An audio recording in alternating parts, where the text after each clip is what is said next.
is up, Super Fam and Bro Vengers alike? I am Sensei Finito, aka Vane Sensei, and welcome to Marvel Bros, where we discuss all things Marvel and everything pop culture. And today we are doing our review for Guardians of the Galaxy 3. We're gonna kind of talk about a little pop culture news afterwards if we have time, and we're gonna be talking about Star Wars Acolyte and more. And then in Scoop Central, if we get to there, we're going to be talking about Blade, Midnight Suns, and of course, Secret Invasion. So let's get nerdy. You guys already know what the deal is, and if you don't know what the deal is, don't worry, because I'm going to tell you. If you haven't already, follow us on Marvel Bros to stay up to date with all the latest news, movie reviews, and everything that we post all the time. And you can also check me out on social media at Sensei Finito to stay up to date with all my thoughts, theories, and opinions on whatever the particular thing that I'm partaking in that particular time is. You feel me? I think I don't know if I missed any trailers or anything today. I think the only new trailer that came out today was Oppenheimer, like a new Oppenheimer clip or something like that. And y'all know I don't really do the second and the third watches and all that type of stuff. You know, we keep it to the first watch to see how we feel and what's really going on. But yeah, we're talking about Guardians of the Galaxy 3 today. I love the movie. I saw it on Thursday. You guys have probably seen my theater review. If you have not seen my theater review, then I'll try to link it here in the chat for you guys to check out. I really did enjoy the movie. I'm gonna give you, you know how we do things around here with the review skis. If we're going to give you 15 minutes of non-spoilery, and then we're going to get deeper into the spoilers and things along the lines of that later on. You feel me? So, with all that being said, I hope everyone's having a fantastic day today. And like I said, we're going to get into our open discussion here in just a minute. I'm just trying to make sure I got everything all up and ready and dandy. Like I said, the theater review is up there for you guys to check out. I did link that in the chat for y'all to check it out. Yep, I got all that good to go.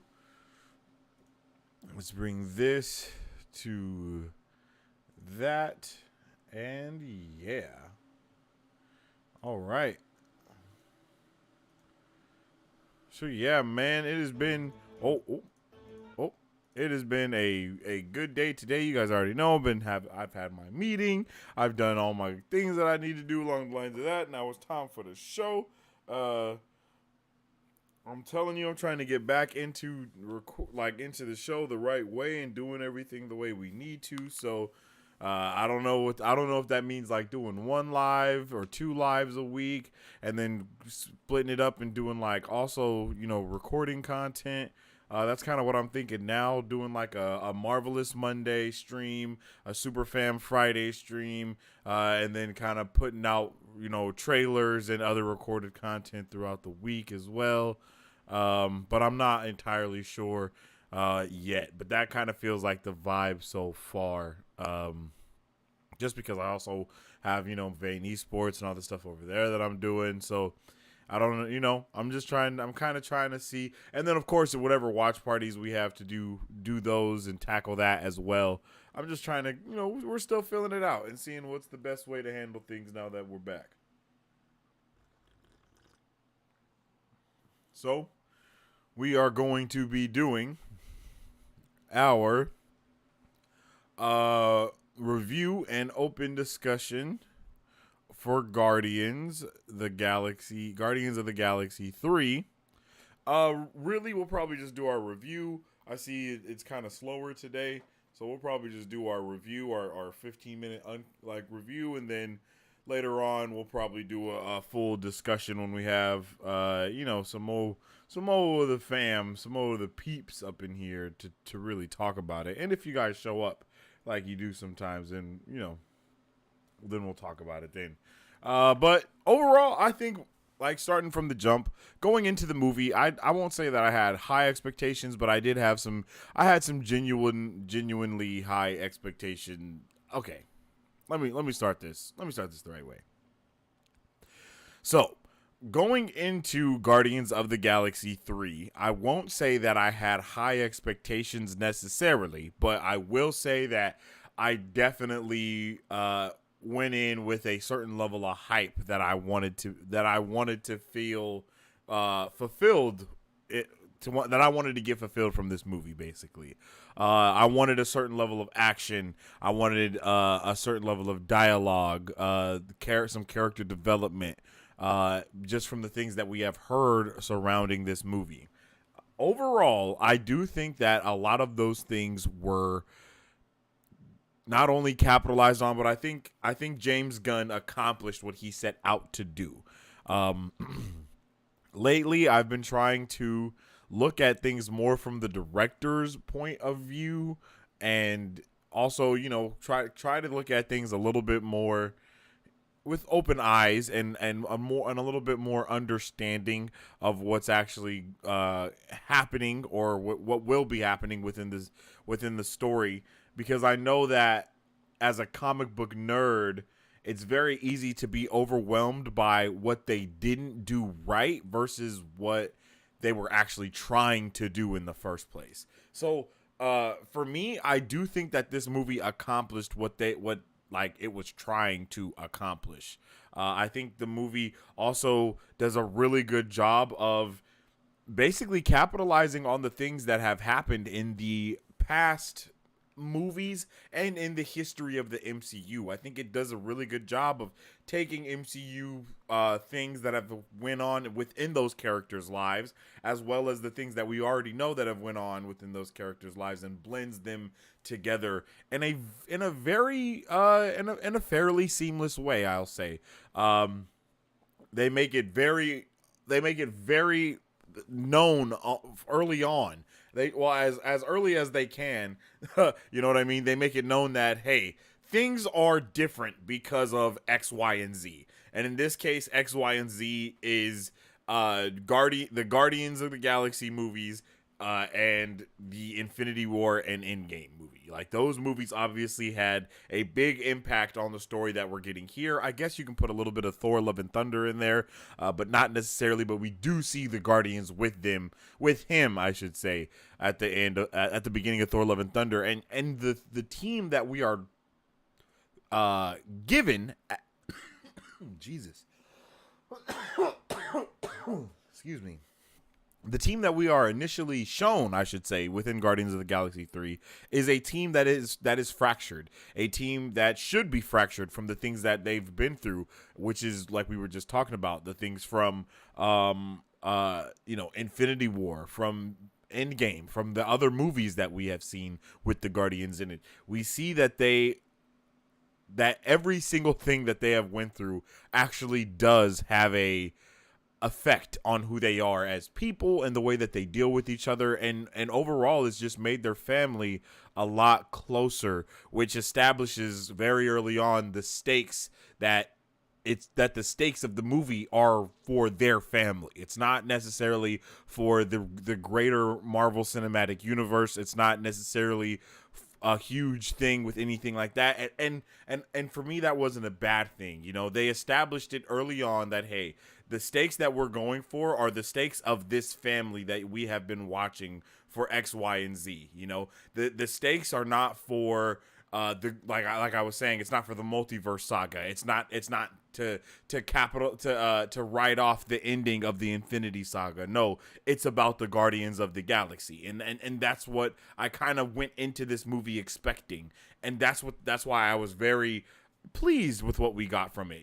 I didn't need a big a big enthralling series of things that were going on within the movie in order to keep me occupied, I guess you can say. I didn't need, like, thinking about the world building and story and lore that we have gotten from previous Guardians of the Galaxy movies. It actually felt a little bit more refreshing for this one to be a little bit more concise and reeled in, I guess, for lack of better words. You know what I mean? Being able to look at this movie and see, like I was saying before, we have come from here, but now all these characters, not only have they grown, but some of them haven't grown, and that matters, and the team knows it, and the way they treat each other shows that this person hasn't gotten past this thing, or it shows that this person is still dealing with one thing or another. And I just really appreciated that from the movie. Like, I think Guardians of the Galaxy did a really good job with just establishing the family orientation, like the how whoa how family oriented this is. That's what I was trying to say. The family orientation, but how family oriented it truly is when it comes to them. They love each other. They stick their necks out for each other. They're going to save each other. And if you go back, for me, if you go back and watch the other movies from Guardians of the Galaxy and then go into watching Guardians of the Galaxy 3, it's very cohesive, for lack of better words. It's very you understand where we have come from this point to this point to this point. You know what I mean? I will talk about some of the complaints that I've seen on Twitter and from some of my people that I even talked to, because not everyone that I know loved this movie. And I will talk about those complaints and things later on. I will also talk about my complaints. I just wanted to kind of give you guys my first thoughts of the movie when I came out. Like, you can see that in the theater review, obviously, that I have linked. You can check that theater review out and see how I felt right coming out of the theater. And I was really pumped just because I thought that they accomplished all the things that I wanted them to accomplish, and that was giving me a cohesive story, ending this giving me a good ending that I could see. It was a good ending. Like, was it cringe? Yes. Were the other Guardians movies also cringe? In their own ways, for sure. Yes, they were. I think every Marvel movie has a dash of cringe, some more than others. And I think that's just something that we're not going to escape from Marvel movies. So it's something that we need to just kind of stop complaining about, because at the end of the day, these movies aren't just for adults. They're also for the adults to be able to watch with their kids. And I think that Guardians of the Galaxy pushed that to the max, to the limit. I think it pushed being able to watch something with your kids to the limit. I know some kids are able to absorb more or watch more than other kids are, and not be as phased. Some people are more desensitized to certain things, but when you look at this movie and you see the things that are going on and you see the themes that are being portrayed, it's something that could be a little darker for the younger audience, depending on how that younger audience has been raised. For some kids, they might be like, oh, this is awesome. For some kids, they might cry because they're like, yo, what's going on with the animals, or what's happening, like, what's going on, did that, like, there's certain things that happen that make you kind of be like, damn, that's pretty intense.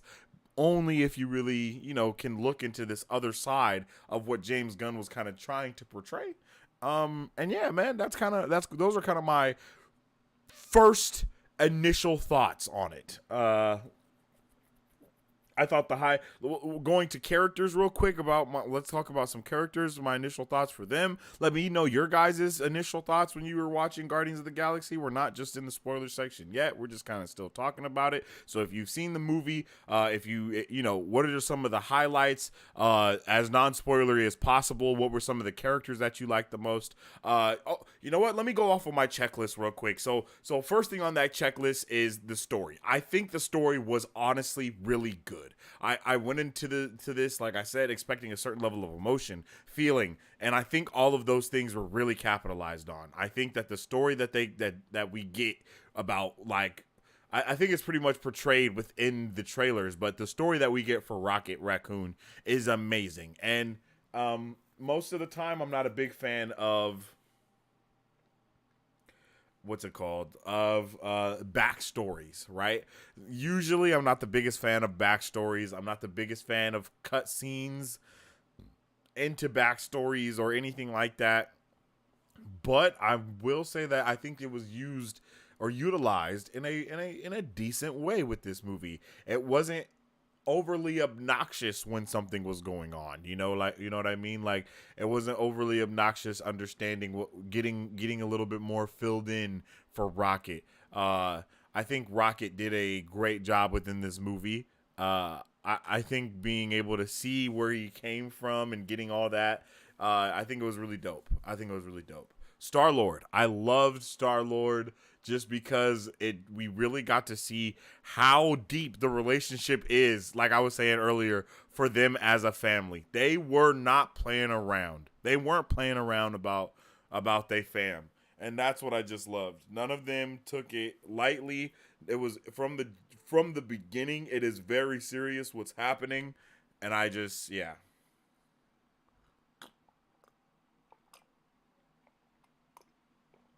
Damn, that coffee is immaculate. Um, Gamora. In this movie, we have, of course, new Gamora from post Endgame, which is not the same Gamora that we all know and loved, that Peter knew and loved.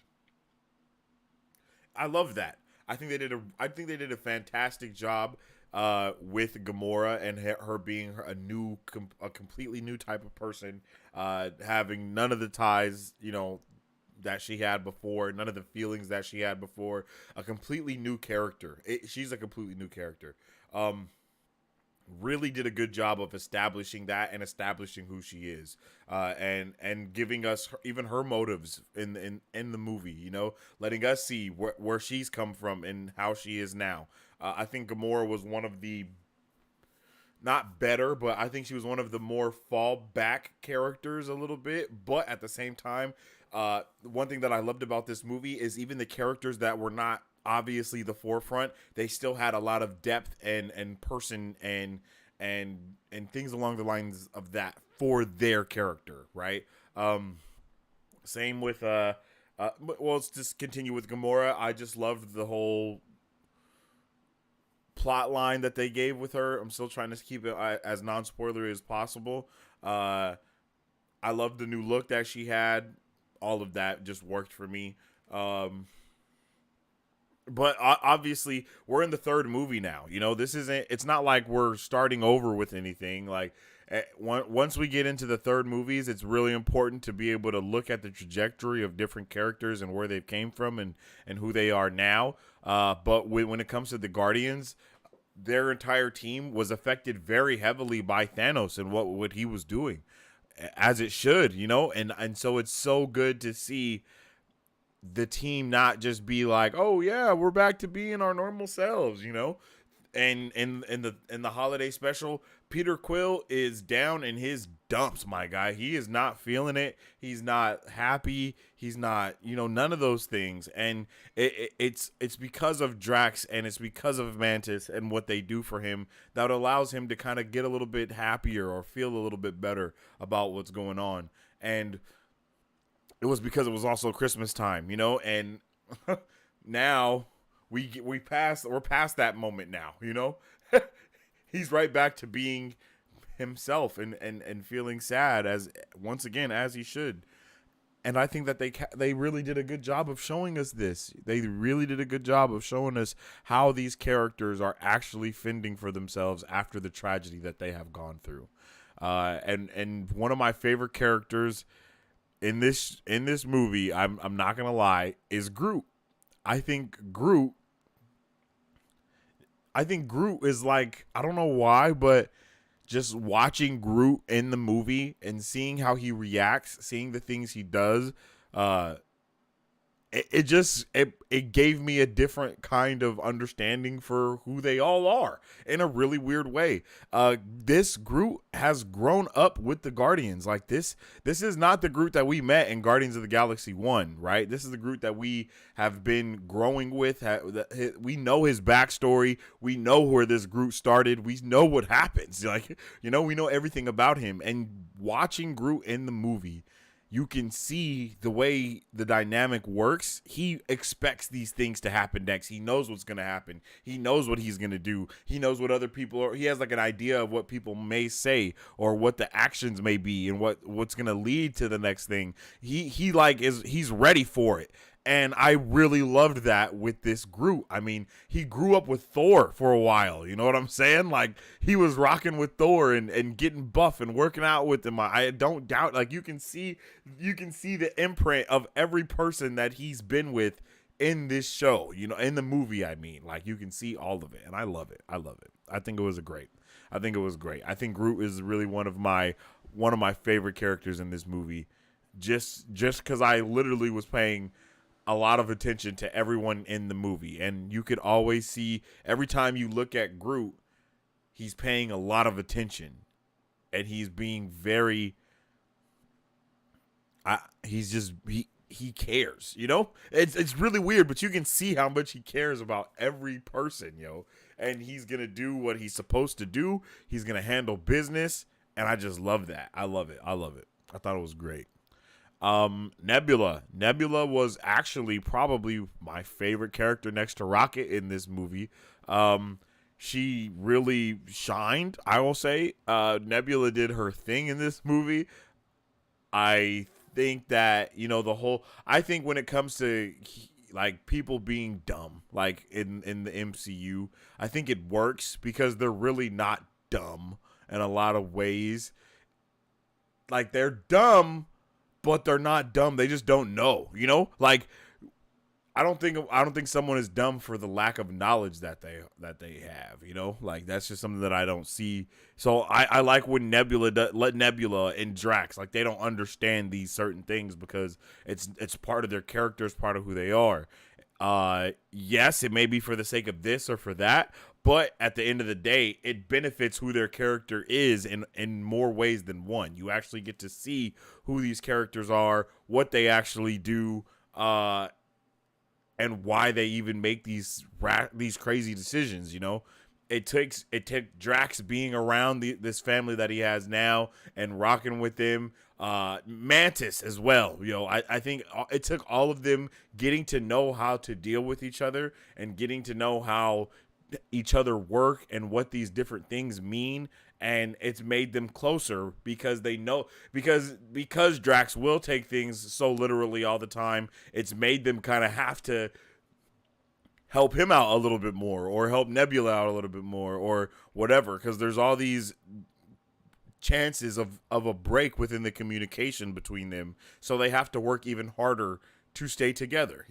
Like, I feel like that's a purposeful thing, and for some people, I can understand the frustration, but for me, it was okay. It doesn't. It's been that way, so I didn't expect for it to change within the last movie. It's been happening for 4 or 5 movies, 4 MCU projects. We've had these Guardians, so I expect them to be a certain way, and I think the way that they are is exactly what we've learned them to be.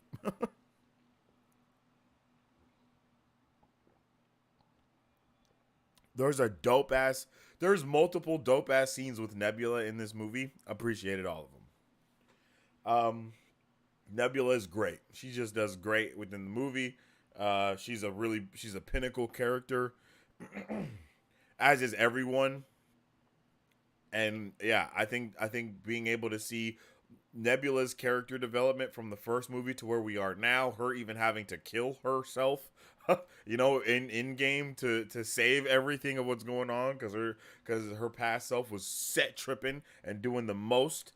I think that's all made this so much better. To see how they work with each other, to see that even though that Gamora isn't the same Gamora, she still kind of rocks with Nebula in a way. They're still sisters, even though it's not the same sister that she knows. They're still sisters at the end of the day, and you can see that. Nebula is kind of a hard person for me to talk about without getting spoilery, just because the things that I really enjoyed about her in this movie are from big points within the movie as well. So I'll just kind of leave it at, I think her character development over the trilogy has been phenomenal, for a lack of words, and I think getting that little break with them in the Guardians holiday special was awesome. And it did. I think more than we know, that helped me a lot more than I think it did other people with being ready for what we were going to get from this. Yeah, yeah. And who? Mantis. Oh man, Mantis is like really up there in the forefront. Probably she's her Mantis and Nebula probably literally my favorite characters in this movie, just because the dynamic that they have with each other.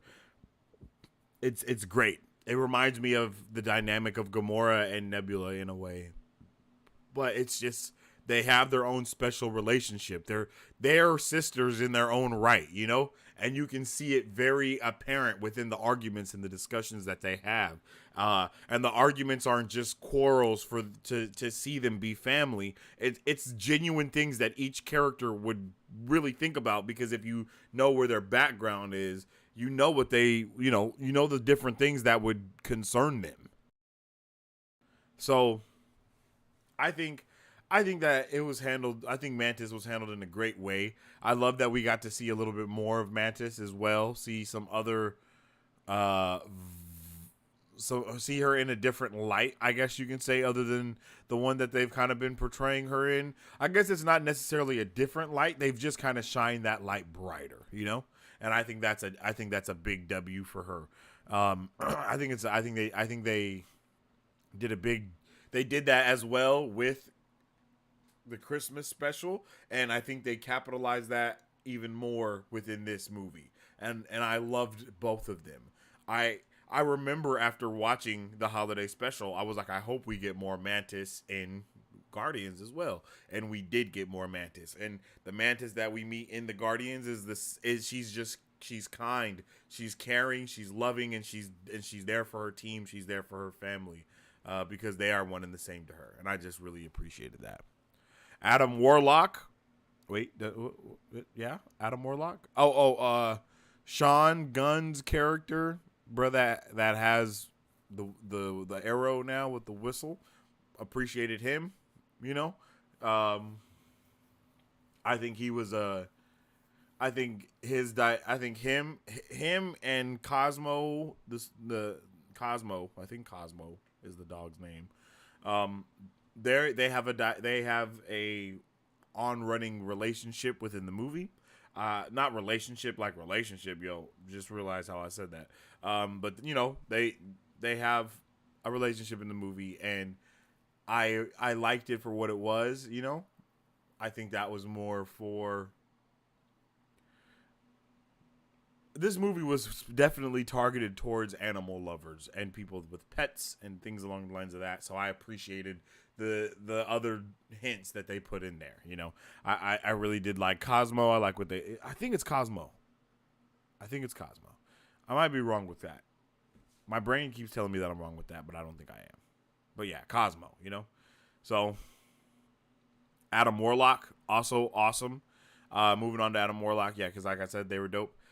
Moving on to Adam Warlock, he was a big dumb baby. Adam Warlock was a big dumb baby, and I think that is not good to his character, obviously. But I expected him to be very different, and I expected him to be a big dumb baby, because without the Soul Stone, you're missing a lot of those things that I think I won't say that the Soul Stone gives Adam Warlock the character, like gives him character, but in a lot of ways it does, you know. Vision with the Mind Stone is Adam Warlock with the Soul Stone kind of thing. And I think you miss out on some of those things without that. So they obviously had to make his character different, because in the comics, his character is different. It's all about his character is completely tied to what we just did with the Infinity Saga and all that stuff. So it was pretty obvious to me going into this movie that he was going to be light years different from what we saw in the comic books, which was fine with me. But my boy was on Demon Time, and I loved it. I loved that we got to see him kind of be like a, not Superman, because he wasn't like, Icarus was way more Superman like than Adam Warlock was, but he was still very similar, and it was just dope to see him be, I want to say like nerfed. I want to say they nerfed his character but not necessarily his abilities, I guess is a good thing to say. Like he's still strong as shit. He still does a lot of dope things. He's flying in space. He's doing all these cool things and whatnot. So I think that's a W. I just think that they nerfed his character. And I think that's going to be basically the design for the MCU. That's been the design for the MCU, and it's going to be the design for the MCU going forward. Is that you either nerf the character, or you nerf their abilities. You gotta have one or the other. I don't think we're ever gonna get a comic accurate strength, like a comic accurate with abilities and comic accurate by character. I don't think that's ever gonna happen in any superhero comic book thing ever. Ever, just period. There's always going to be things that they do differently. There's always they gotta sacrifice one or the other. I think Spider-Man, Peter Parker, I think he might be the closest thing to them trying to keep both sides of that pretty as accurate as possible, because it's Spider-Man. I think bigger the name, the more accurate they will try to make them. But who knows? Who knows? I think Adam Warlock was dope in this movie, though. I think he had a good use. I think he was used really well. I think it was a smart way to lead to the high evolutionary. I think all the decisions they made were smart decisions, because it's within the universe and the trilogy that makes it make sense. It's like, we're not just going to make this shit completely amazing and different for the sake of just comic accuracy. We're going to actually build off of what we have already done within the universe, He's a big dumb baby because he was just born, like, he was in the cocoon at the end of Guardian of the Galaxy 2. So, yeah, he's a big dumb baby. It's only been like 5 years maybe, Like, it's been 5 years for him, and that wasn't even long enough for him to gestate necessarily. I don't know, all this other stuff that goes on, And I just loved it. I think it works. It makes sense. I like when things work narratively, and this movie works narratively. Was it super comic accurate for things? No. What the hell has been for the MCU? What has been hella comic accurate? Taskmaster is a woman. Marvel is a woman. The Hulk is Professor Hulk with, like, he's a soccer dad now. Like, he never got his ones back with Thanos. Like, things are different, man. We're not in the comics. We're in a completely different form of media. So for me, it's not outside the realm of acceptability for me to know that they're going to change it, because it's a different form of media. They always change everything, and this is the same Marvel we've had for the last 15 years, my G. Like, it's not, I don't expect them to start doing things different by any means. Like, I don't think anything is going to suddenly just be different. And like I said, we've had 2 of these movies already. So for me, I kind of knew what to expect, and it was right within the realm of my expectations. Once again, James Gunn, I feel, is a very narrative-driven person. He loves comic books, of course. He loves these characters, of course. You can see the love that he gives to these characters, but at the same time, it's all about the narrative that they're going for, and let's not forget, it's all about the general audience. They are not doing this stuff for us happy nerds, right? Us nerds that are super nerdy, we're going to get the general audience even more hyped already. We come with a certain level of hype off rip because we're nerds. No matter what it is, we're going to be hyped because it's like, oh yeah, we're going to get that, right? So we're hyped for it. The general audience doesn't care as much. It's us that comes through and is like, yo, this and that and that and this. And in the comics, this happens. And in the comics, that happens. So they could do this and they should do that. And it's, we get our expectations up and we get hype up for everyone. It's just been more recently that, the hype that has been generated has actually been changing the minds and the viewer and the viewability of the watcher. They can't handle it. They're like, this isn't matching all the hype that I heard about, And it be like that sometimes. But that's why I'll always be like, yo, take it with a grain of salt, formulate your own opinion, whatever. because I don't want the hype to be so high from something that I'm telling you that now you don't even appreciate what they gave us because it wasn't as hype as that. Like that's weird. We all should be able to formulate our own opinions and stuff like that. And I feel like James Gunn let us know what we were in for very early on, and I think he gave us that. I just think that for some people, they don't give a damn about animals as much, so it's not going to touch them in the same way. Hey, that's cool. I mean, you're not a bad person because you don't like animals. You know what I'm saying?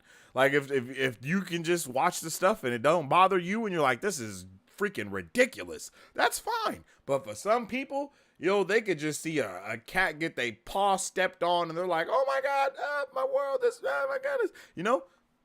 That those people aren't idiots because that's how they feel. That's just how they feel about stuff. So this movie just may not have been for you. And it's okay. It's okay. That's all right. And I think I think this movie worked really well, and I really appreciate it. And I would love to hear how you guys felt about this movie as well in the comment section, in the chat, for sure. Jose Estrada says, hey, Marvel, I hope you're having a great day today. Yo, what's up, Jose? I am having a great day today. Let's bring this chat up. Boom.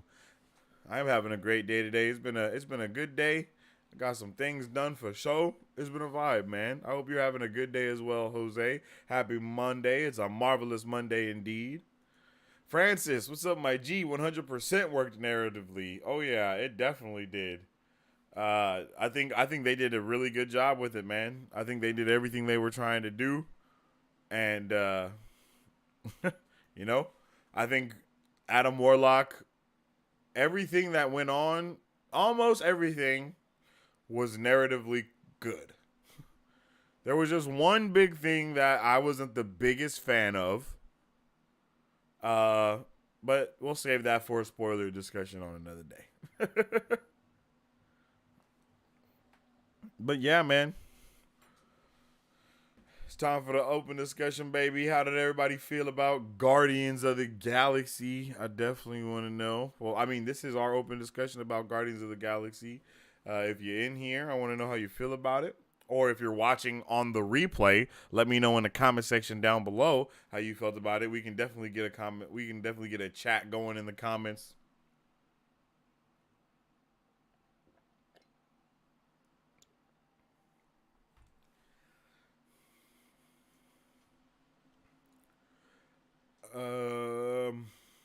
Francis says, extreme cruelty in any form is hard to watch on repeat. 12 Years a Slave was a phenomenal movie, but I could never watch it again.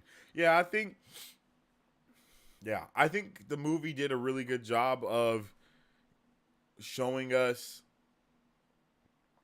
I think James Gunn did a good job of giving us the most extreme version of cruelty that he could in a PG-13 way.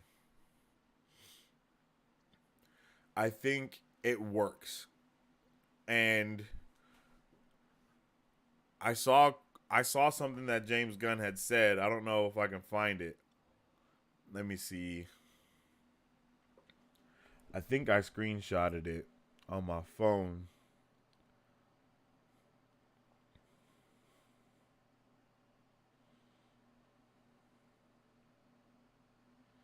Maybe I don't have it anymore.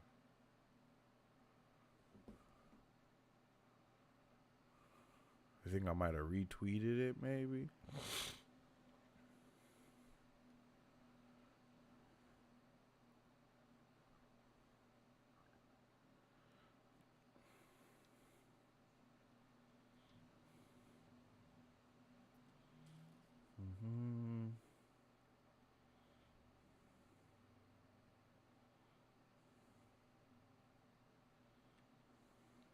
Let's see. Hold on.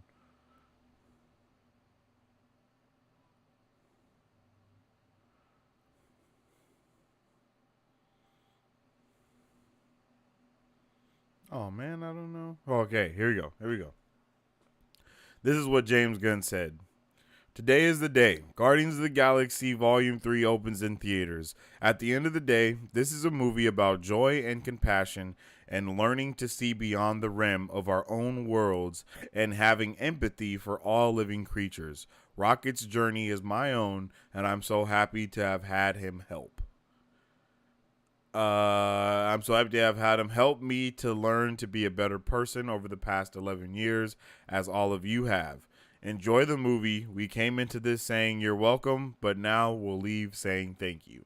Like, bro, just that I think that perfectly captures like the way that I even felt about the movie as well. Is just it's a movie about compassion. It's about love of like your family, learning like you said, learning to see beyond the rim of our own worlds. Like, bro, I think that's such a good thing that he just said. Learning to see beyond our own worlds, because in our world things are always a specific way. We have expectations of how things should be within our own worlds. And I think that being able to step outside of our world, outside of that comfort zone that we live in, and being able to face these hardships or face these hard things, I think that's a big thing when people, I think people just get so blinded by their expectations that they miss the actual message that is being portrayed right in front of them. And I know a lot of people nowadays are like saying, man, I'm tired of movies having this hidden agenda and pushing this message. But quite literally, if I'm not mistaken, that is the purpose of movies and media. It's to push a message. It's to have a theme. Like, that's what a theme is. A theme is the message that is being portrayed within the movie. Like, there is no movies suck if they don't have a theme. We know this. This isn't something new, So I think that I think the theme that he put in this movie about joy, about compassion, about learning to accept what is not accepted, or learning what to accept, what's different. I think all of those are big points that are overlooked because of reasons. And be like, doing this channel, so as long as I've been doing it now and watching these movies in such a different light, uh, it's allowed me to understand how world building, how storytelling, how lore, character development, how all these pieces work together in a puzzle for media, no matter what form of media you take in. When it's nerd related, so we're like in a video game, those things are all, every strand of that matters, in movies, every strand of that matters, television, comics, books, all these pieces are essential pieces for what you're for the content that you're consuming. And I think that if you look at a certain piece in too much light, you miss out on the message that is trying to be portrayed. And when these movies, especially when we have movies like this, when it's the third installment, and we've seen these characters also in other movies and other things and other stuff, and been able to actually get to know them a lot better, we got to understand the narrative of who these characters are, the narrative behind them, meaning what drives them to be who they are, what drives them to make the certain decisions that they make. Because losing sight of that is losing sight of everything. It's losing sight of everything that, is supposed to be established from the jump. And something that I saw someone say on Twitter was, comic accuracy does not equal good quality. And I agree. I agree completely. And it's kind of funny, but in a lot of ways, once we get to a certain point in a story, you kind of forget that it's not the same, Like, unless it's that big that you can't overlook it, then you get really caught up on it. Like, I feel like that about Thor: Love and Thunder. I feel like we were so deep within Thor. Like, my thing that I said about Guardians of the Galaxy 3 is it's Thor: Love and Thunder done the right way, and giving a character this arc the right way, and helping them live this, like, go through what they're going through, and take their things out and all this stuff in the right way. we're not super zoomed in on all these other things that don't really freaking matter, you know? And I think within Thor Love and Thunder, the comic relief was at an all-time high for everything that was going on. Like every 7 seconds, it was just funny, funny, funny, funny, funny, funny, funny, funny, funny. And it didn't fit because like we don't know these characters as being this all the time. You know, it's like it was weird. But for Guardians, it works because we know how these characters are. We know who they are, we know how they act. And for Thor, he hasn't just been like this funny guy since we first met him. He became funny, and then it seems like, oh, you know what? People actually like him funny, so let's see how they like him when he's even funnier. That's how it felt. Instead of this is a cohesive part of his story, or you know, it was really weird. And then the screaming goats, man. I'm okay. I gotta get off of Thor: Love and Thunder because it was just weird decisions, like those screaming goats, bro. Like, why are we doing this? It was just really interesting. It was really interesting choices being made in that movie. But here, it's like, okay, this makes sense, you know. But there, it was just like, bro, what's happening? Somebody explain to me. And it's like, oh man, if you have goats, then you'll get it. What? You know, like I don't know. I don't know if that's enough for me, G. I don't know if that's enough for me. But you know, it is what it is. And at the end of the day, it's all subjective. But when you like at some point you gotta kind of be objective about your subjectiveness and make decisions and understand that. And understand how narrative and world building and lore and all these things go hand in hand to create a bigger story. So, yeah.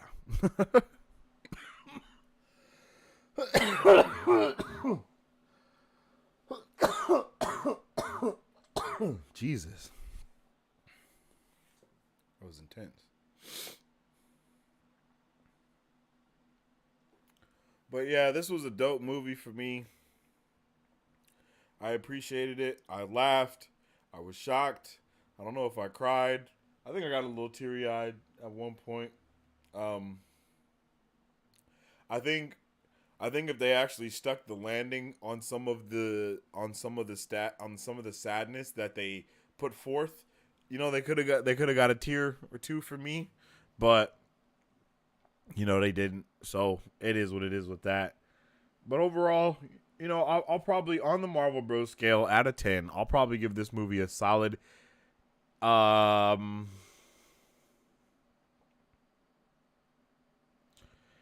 give this movie like a solid 8.7. You know? Like, I'll give this movie a solid 8.7.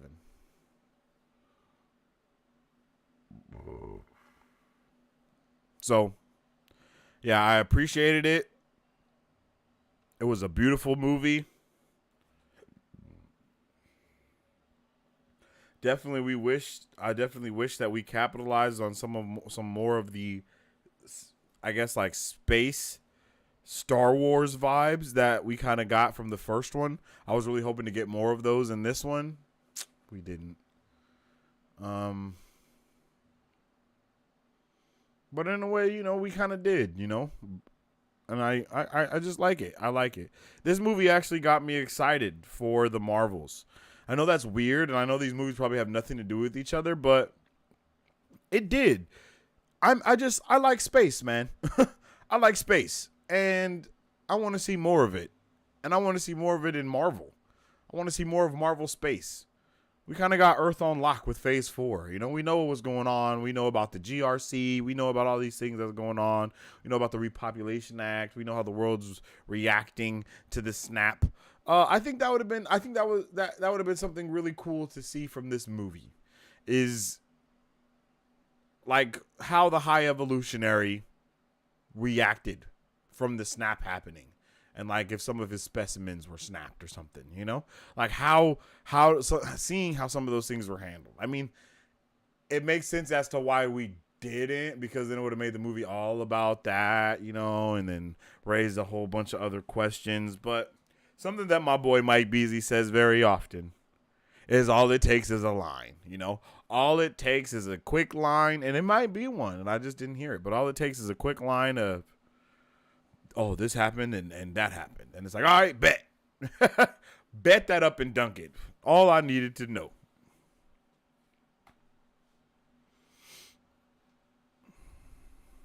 But yeah, man. Um, I honestly think that'll bring it to an end for today. And then probably tomorrow we'll get into our actual pop culture news and stuff along the lines of that.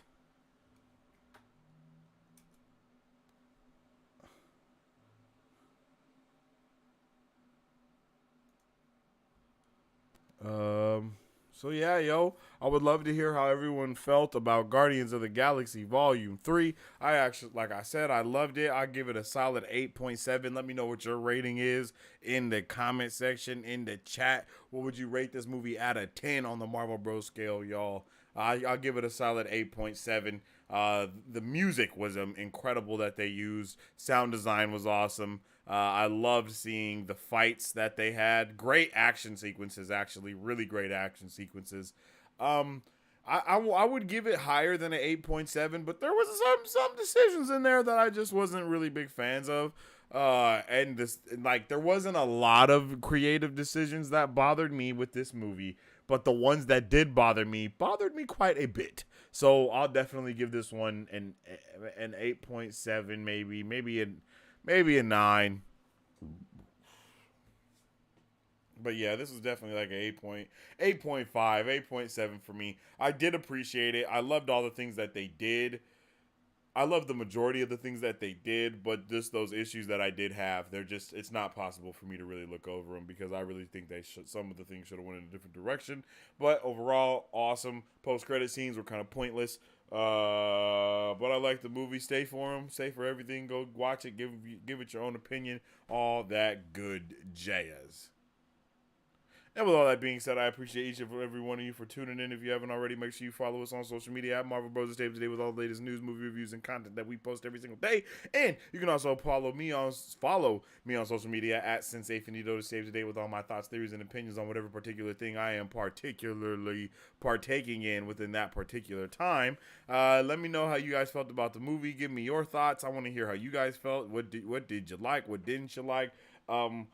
Probably later this week we'll go live again and go more spoilery into it.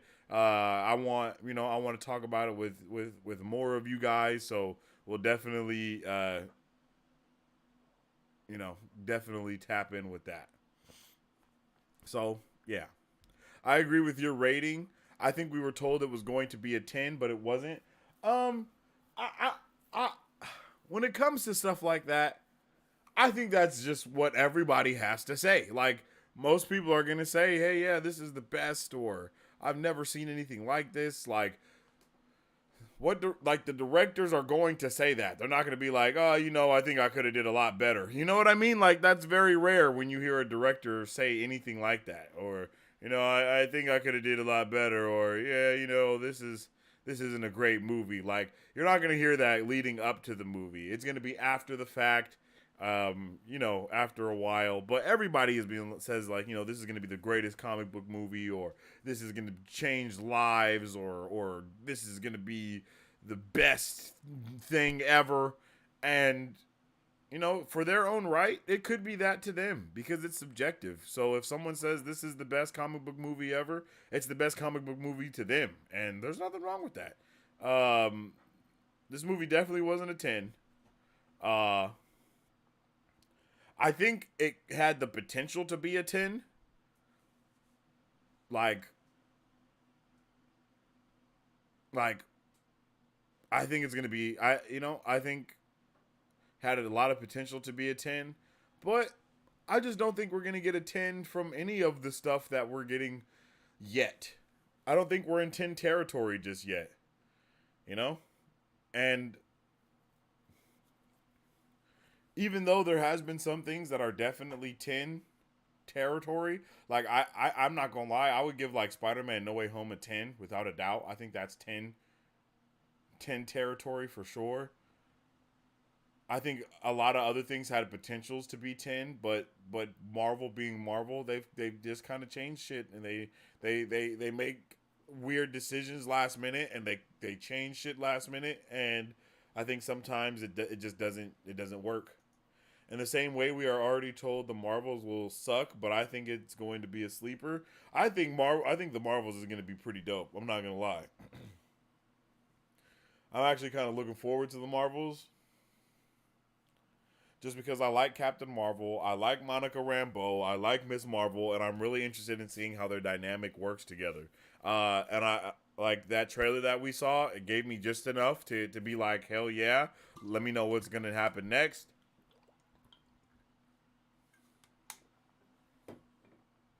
I hope we get another trailer or a new trailer for that soon. We got Secret Invasion next month, so that's gonna be dope. I'm gonna try to get some watch parties popping this week for. Oh, a sleeper hit. Oh yeah, I agree. I agree. It's gonna be a sleeper hit. Yeah, I definitely agree with that. I think people are gonna sleep on it, and then we're gonna be like, "Holy shit, that was one of the best movies of the year," type shit. You know what I mean? Because Quantumania was dope, but I wanted a little bit more. Uh, Same with Guardians. I think Guardians was dope, but I did want like a little bit more. But I think the Marvels, I don't really have expectations for the Marvels in any way, shape, or form. So that's why I expect it to be dope because I don't have expectations. You know, like I my lack of expectations for the Marvels is why I think it's going to be one of my favorite movies of the year for Marvel. Is because it's like I one of the characters is a kid. You know what I mean? So just setting the tone like that early on helps for me. Like knowing that Miss Marvel is one of the main characters allows me to know that this isn't going to be super duper crazy serious. And if they do take it more serious, I will be surprised because of my, you know what I'm saying? Because of what I'm saying. Like I think that Monica Rambeau, this being her first like really breakout hit performance type thing, I think that's gonna be dope. I think she's gonna do great in it. I really can't wait to see them be awesome together, bro. Like I'm actually really excited to see how hype, how they work together and how it all looks. Like when we see that teaser trailer and they're all fighting and shit like that. Yes, sir. Like I like it. I like it. It looks cool. Um, It seems like it's giving me all the things that I need. We see some Nick Fury in there. You know, we're getting a lot from this. So I'm at the point right now though where I need more from Marvel. I need more linear storytelling from Marvel. I'm tired of jumping the hell around. It's starting to piss me off a little bit. I don't want to know. I don't want to have a movie set in 6 months from the last movie. Like I don't want that. I don't want that. I need to see things being a little bit more linear, a little bit more cohesive. Uh, I just need that. You know what I'm saying? If we're gonna mention some shit that's going on, I need to know that it happened in the last movie. You know, like if we just finished Guardians of the Galaxy 3 and all this stuff is going on, like you know what I mean? Like if we're going into like just just set the tone. Set the tone, set the bar, let me know what the hell is going on. Like, come on, G.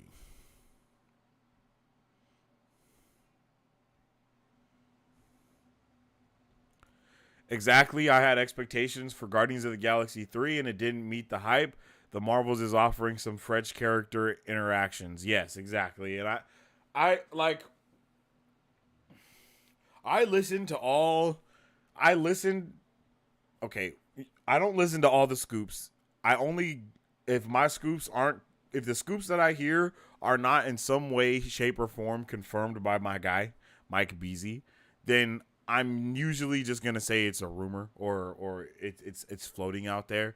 I only take the scoops seriously that come from my guy Mike Beasy, because I talk to him and I like we talk to each other If I ask a question, he can answer it. If he doesn't know something, he doesn't just guess. I like that type of thing. I don't want people to just assume, like I don't like when people just be like guessing and stuff like that. I'm not a fan of that.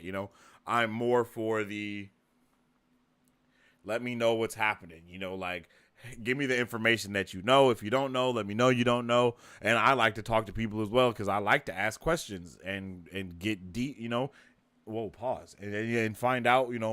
Get to the nitty gritty because I know when I talk to you guys that you're gonna have questions and I want to be able to answer those questions. You know what I'm saying? So I think it's really important to get that going. But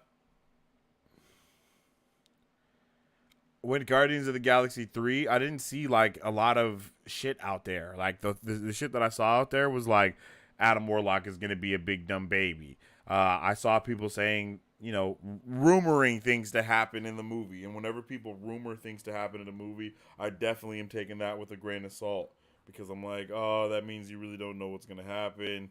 All this other things could happen. XYZ, XYZ, XYZ. So, yeah, man. It just be like that sometimes.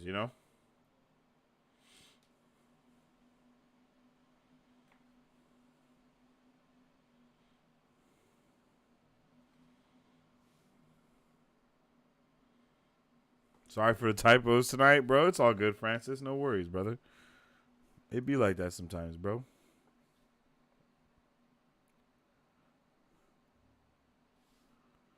Yeah, I think the movie was great. Like I said, I had expectations for the movie, of course, but those expectations that I had did not get overwhelmed by any shape or form, like or underwhelmed. Really, I actually got a lot more than I thought we were gonna get. Adam Warlock was a lot more than I thought he was going to be. My guy was, yeah, he was strong and he was on demon time, and I didn't expect either of those two things. I didn't expect him to be so freaking violent. Like, whoa, that was insane. I liked it, but I kind of wish that we had a little bit more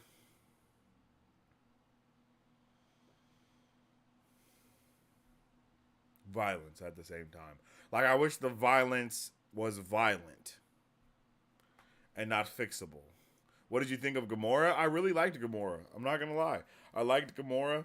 I think it establishes that she's not the same Gamora that we know. Like obviously, with the things that happened in Infinity War and uh,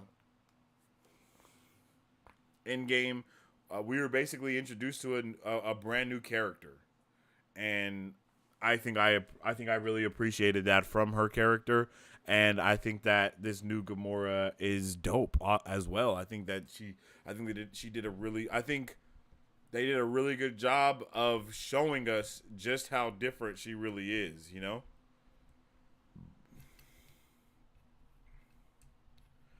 Like our life experiences and the things we go through is what makes us who we are. And it's obvious that Gamora is not the Gamora we know because she has not went through nearly the same amount of things that they have went through. The Guardians have literally saved the galaxy multiple times. So I was actually really okay with that.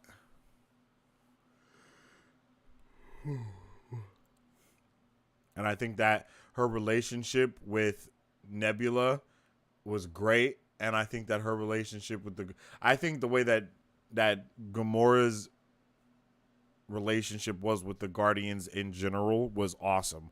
I love the way that she interacted with each of them separately because they didn't know, none of them knew who each other were, and they all had to get used to that. But I loved that Star Lord couldn't. I loved that Star Lord could not let go. Like I really loved that moment when he was like, I just loved the moment when he says, you know, like I know for you none of this stuff has happened and it doesn't matter, but for me it does. Like this shit is crazy. I just loved that. I loved that, man. I think they did a great job, bro. Legit. I think they did a really great job with Gamora and Star-Lord's relationship together. I think it was incredible. No, like for real, I do think it was incredible because Star-Lord really came through with that, you know, the love. Nice arc for Nebula too. Yes, yes. No spoilers. I'm trying to keep it as spoiler free as possible. When I do get into spoilers, you will know. So if you guys haven't seen the movie, don't be scared. Um, yes, I think Nebula's arc was incredible as well. I think, like I said earlier, Nebula and Mantis are kind of my top characters for this movie, because we got to see different lights of them. I appreciated Mantis so much because it capitalized on the Mantis that we just saw from the holiday special. So like we don't know a lot about Mantis, but getting to know her from that holiday special, they capitalized on that. Everything that we've seen from the Guardians of the Galaxy matters in this movie. Period. Like there's no other way to look at it. Every single thing that has happened, it matters, man. All the things that Rocket has said, the things that, you know, every bit of it matters, man. And it just feels good to know that. Like going into this movie, knowing the lore, knowing the back story for stuff, it feels right when you come into the movie now because you're at this point of we're about to hit, you know, we're at the peak of what we know right now. We don't know anything more. So at the same time as we're getting new information, we're getting this backstory filled out. So we're getting expansion and we're getting depth at the same time with the movie. And that was something that really was like, it really stood out to me because we're learning more about the high evolutionary and that's exceeding the universe. You know, we're moving the universe forward with all the things that's happening. But at the same time, we're getting so much backstory. We're getting so much depth into what happened with Rocket, who Rocket is, and that's all we really need. You know, we know everyone's backstory so far from the movies except for Rocket's. Like we don't really know Rocket. We just know the things that he's told us. And to get a lot more depth from that, it was exquisite. It was exquisite, man. Like that like I know I feel like 8.7 is such a low score to give this movie for how I feel about it, but the things that I have an issue with, I really have an issue with them. So I have to give it such a low score, but I can't help but really praise this movie because it was so good. Like I love it when movies are linear in fashion to where the storytelling makes sense from where we started to where we end up. And where we end up within this movie makes complete sense from where we've been with the other Guardians of the Galaxy films. It, like I said, narratively everything makes sense, and that's what matters the most with these stories is that narratively it makes sense. Narrative for me is a lot bigger than the comic accuracy of what's going on. You know what I mean? Except when narratively, except when you're going for comic accuracy and then the narrative is not tied within that, you know, because sometimes narrative can really be tied to characters, like a lot of times. And you know, but within the case of this, comic book accuracy has taken a backseat from the beginning for Guardians of the Galaxy. It's never been about comic book accuracy. It's always been about weaving a new narrative. And I think everything falls in the line of that new narrative that has been weaved, for lack of better words. Yo, Sam Boy Quan Han, what up with that, man? How you doing, my G? Hello there. I hope you're having a good day today. Just gonna leave a like, my man. Hey, I definitely appreciate you, Sam Boy, for dropping that like on the stream. If you guys haven't dropped a like already, make sure you do, because it definitely helps out with everything that we got going on around here. Haven't seen the movie yet, so I can't stay for so long. But much love to your channel, bro. Hey, I appreciate you, Sam Boy, for real. Thank you for the like. I hope you have, you know, I hope you do check out the movie this week or as soon as you can. It's definitely lit.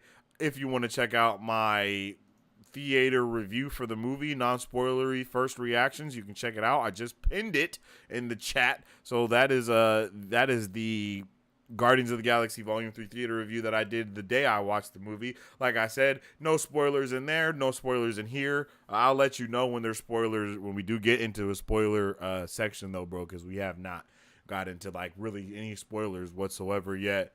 But, yeah, yo, I really like the arc for Nebula. I really like the arc for Mantis. I really loved... I loved everything. Like I said this earlier, but God, bro, I loved Groot in this movie. I think Groot was a breakout person in this movie in his own way. Groot is one of those background characters to where if you actually just pay attention to him when things are happening and going on, you get a complete different like understanding of what's happening because you're just looking at Groot and Groot's facial expressions, the way he responds and reacts to things. It just shows you something different than what you see from the other Guardians and from all this other stuff. And I think it's dope. I like it. It's refreshing. It's nice. And Groot, we, like I said before too, we have grown up with Groot. We know Groot. Like, this isn't OG Groot that sacrificed himself for the Guardians. Nah, we have been there every step of the way of this Groot's life. You know what I mean? Like, every step of the way, you know? Like, this Groot was born because the other Groot sacrificed himself. Then my guy grew up. We see what he went through within, I Am Groot, the show. When he's like an adolescent, he freaking chops his arm off for Thor's hammer. Then he grows up with Thor, like Thor rocking with him in the Guardians for a little while. My man gets buffed up from no doubt working out with Thor and stuff like that. Like, bro, all of these things are dope. It just works so good. It works so good narratively. Everything just makes so much sense. Little Groot is not Little Groot anymore, and he is the guy. He's rocking, you know? And I love it. I love it. Rocket was amazing, man, in this movie as well. I just liked this movie, yo. I really liked it. Definitely interesting choices with some of the things that happen in the movie. Did not appreciate them. But yeah, man, solid movie. No. Like, definitely have some complaints, but I can't really talk about those complaints until we get into the spoiler section. And we're not in the spoiler section just yet, so I won't talk about those just yet. But I will say I give this movie an 8.7 out of 10. I definitely think everyone should go and watch it themselves to formulate their own opinion. I really appreciated everything that they did within this movie. The creative decisions that were taken, some of them were very bold choices and decisions to make, so I can't help but respect it, but I wasn't a fan of it personally. Some things did not fit within the narrative as well, so narratively some things did fall short, but the things that hit, it was a lot more shit that hit than shit that missed. You know what I'm saying? So you can't help but just appreciate it for what it is. You know what I'm saying? Like, I appreciate it for what it is, and I definitely give it an 8.7 out of 10, and I definitely would recommend it. Like, I could not tell anyone not to see this movie because it's so good. It's so good. It's so good. So, yeah. I loved the movie. I hope you did too. If you guys haven't, I kind of said this already, but I'll say it again. If you guys haven't already, make sure you follow us on the socials at Marvel Bros. And follow me on the socials at Sensei Finito to stay up to date with all the things that I be talking about and that we be talking about, because it's a lot.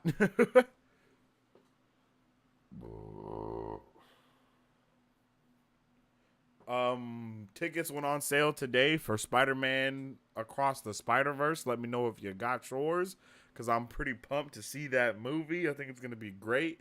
I'm not super hyped, but I'm definitely pumped, you know?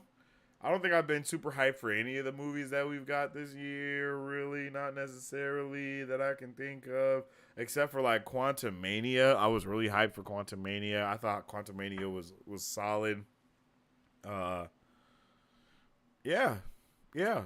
I think that's kind of it, man. Unless you guys got any other things that you'd like to talk about pertaining to the movie, or if you want me to get into spoiler section, I definitely can. But that's kind of all I got to talk about when it comes to the movie and things along the lines of that. Tomorrow we will definitely go live and get swifty with the pop culture news and all the stuff. Oh, of course. Here you are, Mari Sue. Here you are. Okay, all right. I'm not going to lie. This is what I was waiting for. So since Mari Sue is here, it's spoiler time. It's spoiler time. Mari Sue, I'm not going to lie. I was waiting for you. If you didn't show up, I was about to get up out of here because I was like, well, that's kind of all the stuff that I got to talk about. And I want to talk about actual spoiler stuff with my peeps. You know what I'm saying? No, like I want more peeps here to talk spoilery stuff. And more peeps have arrived. Because I actually want to talk about some stuff. Mari Sue, everybody, how we doing? I see more people jumping in. Tell me how you guys are feeling about how you guys felt about Guardians of the Galaxy 2. And we about to get spoilery, baby.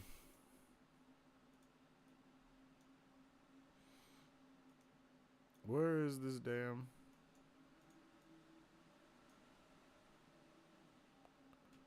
Come on, G.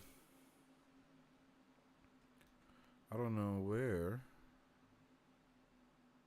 There you are. I was trying to get my spoiler alert graphic. There we go.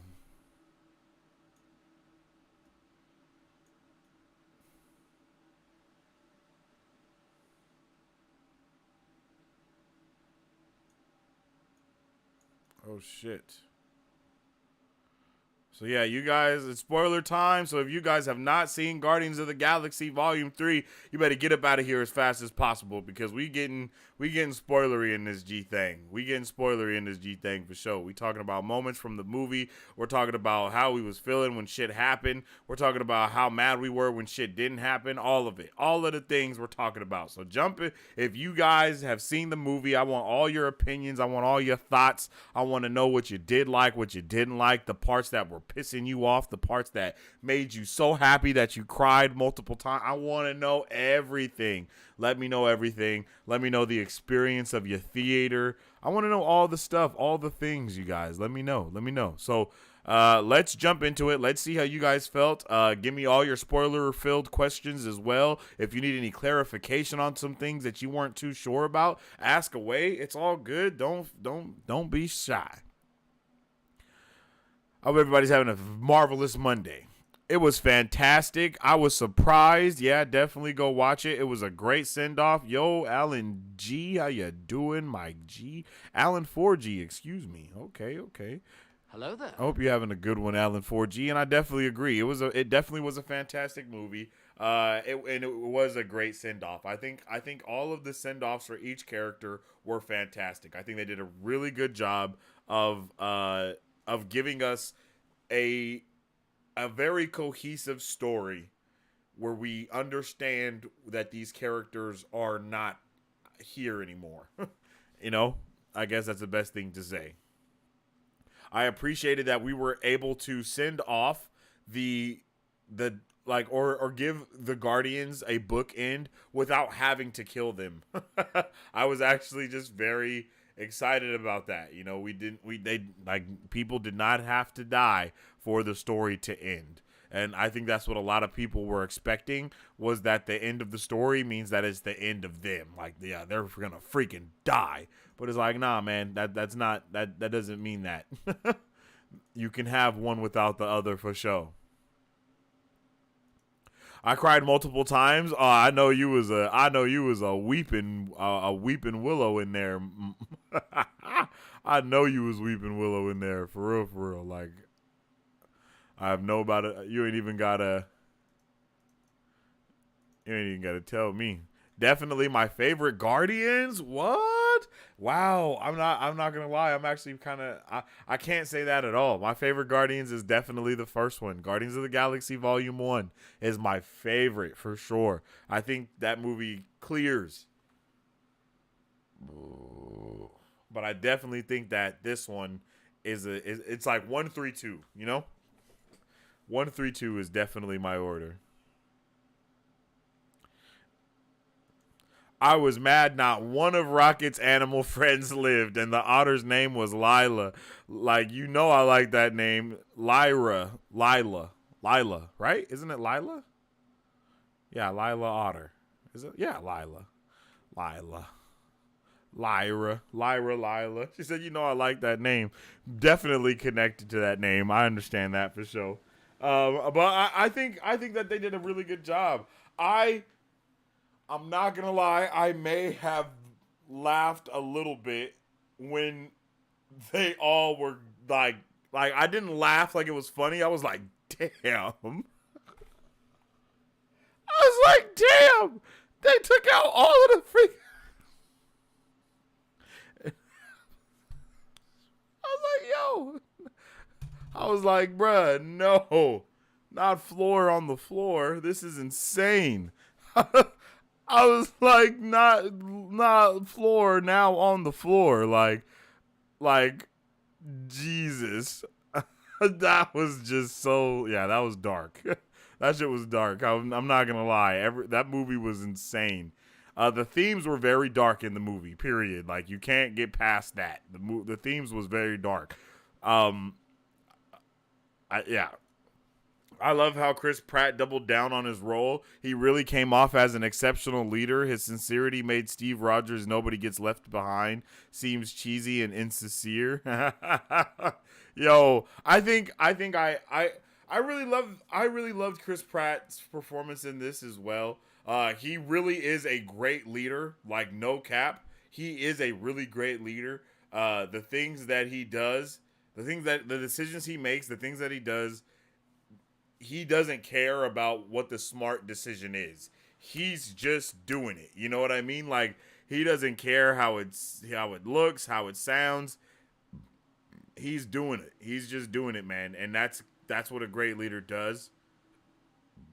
And I think he just jumped into action at all the right moments. I think the decision he made in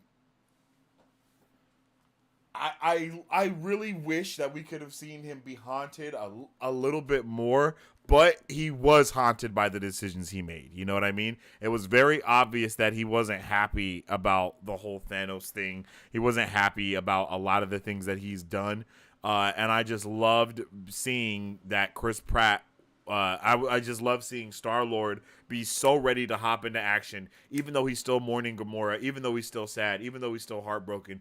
It did not stop him from doing his job, and he did his job. He went after Rocket immediately. He's a member of the family. I love how the team became more of a family. It's not just a team. I loved the way that that Nebula, in her own way, cared about everyone, but didn't have any tolerance for bullshit. Like I really love that about her character. I love how Mantis was like, I don't care if he's stupid and dumb. I love him. Like he's nice. He makes us laugh. He makes us smile. It doesn't matter if he's big, dumb, and stupid. You know, like that was I know, you know, that was James Gunn little nod at the audience about Drax, you know what I mean? Like because all people say is that he's comedic relief and he's just this big stupid idiot and he's nothing like how he was in the comics.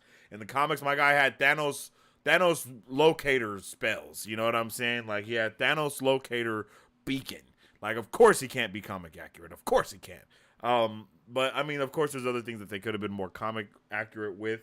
But man, you know, those laughs that we got are the reason why the Guardians are so loved. You know, I'm standing so still that my moves are completely imperceivable. You can't see me. Like all these things, like when he meets Iron Man and he's like, I can take it, when he has the freaking laser to his face and he's like, he definitely can't take it. Like, yes, I can. Like, bro, like these moments of Drax being completely irrational are some of the best moments as why people love the Guardians in the first place.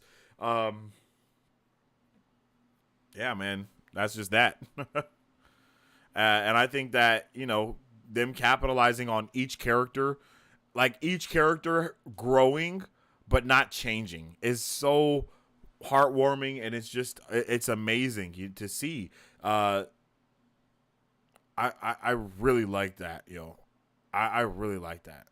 Like, it makes me just it just feels right. You know what I'm saying? Like, the world stopped for Chris Pratt. I mean, for Star-Lord until Rocket was gone. And then everything was like, okay, I'm right back at it. I'm right back to doing the damn thing. And that shit was, yeah, they did a great job. Oh, LOL. I heard what I wanted to hear. Yeah, yeah. You did, but it's okay. You were like, Lyra. You instantly made a connection. um, Nebula is MVP. Nebula did great, yo. Nebula, like I said, Nebula and Mantis are some of my favorite characters from this movie because I think that Nebula just did a great job of keeping the team together. Like,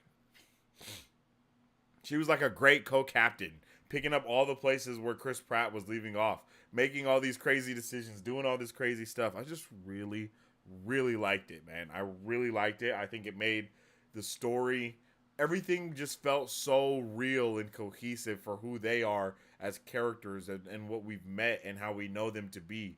Nebula was just no nonsense, no bullshit. Are you kidding me? What are you thinking? Da, da, da, da. Mantis was just loving and caring and compassionate about everything that was going on. Drax, it just all worked so well within the movie. I just really loved it, yo.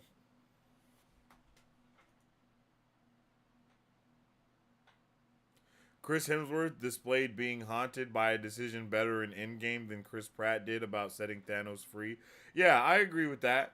But I think that also has to do with, Thanos, like, Chris Pratt, when he made that mistake, it's because, he loved Gamora. So it's a rational mistake to make. It's he didn't really have any issue. Well, he had issues with it, but it didn't really bother him as much because Gamora was dead. Like, Gamora's dead. She's gone, That's the love of his life, Everyone got brought back. He got snapped immediately, you know what I mean? And then everyone got brought back except Gamora.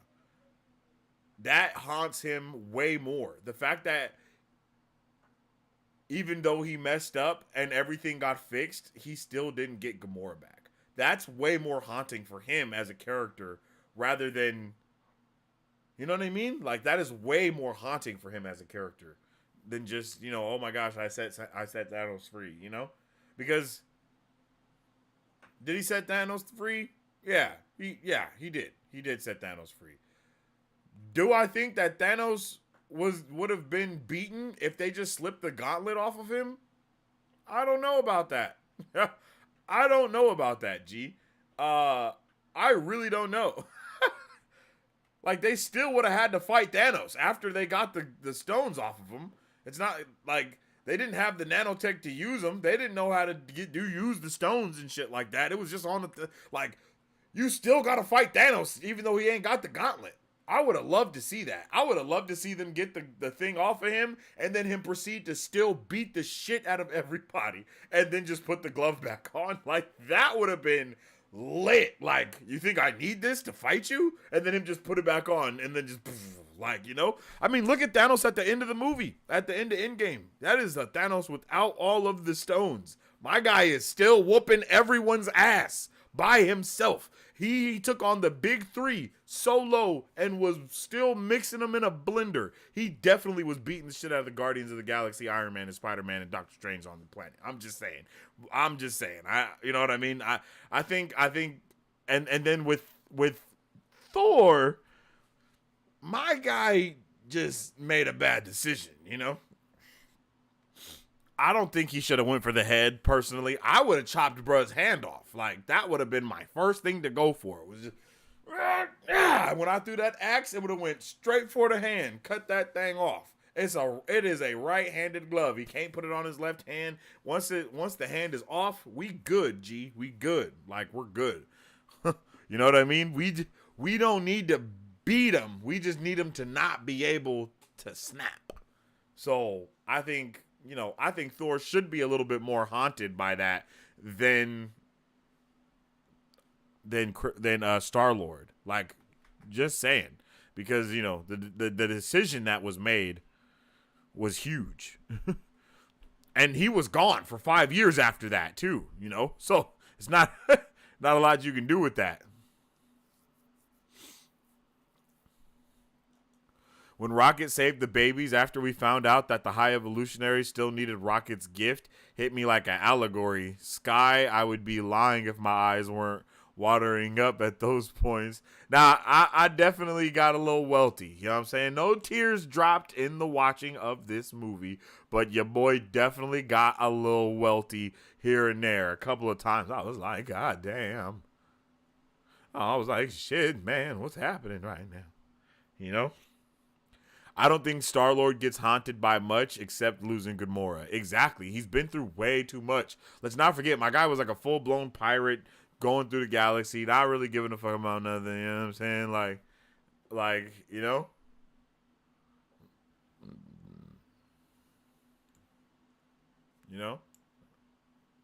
That was insane. Definitely didn't expect that.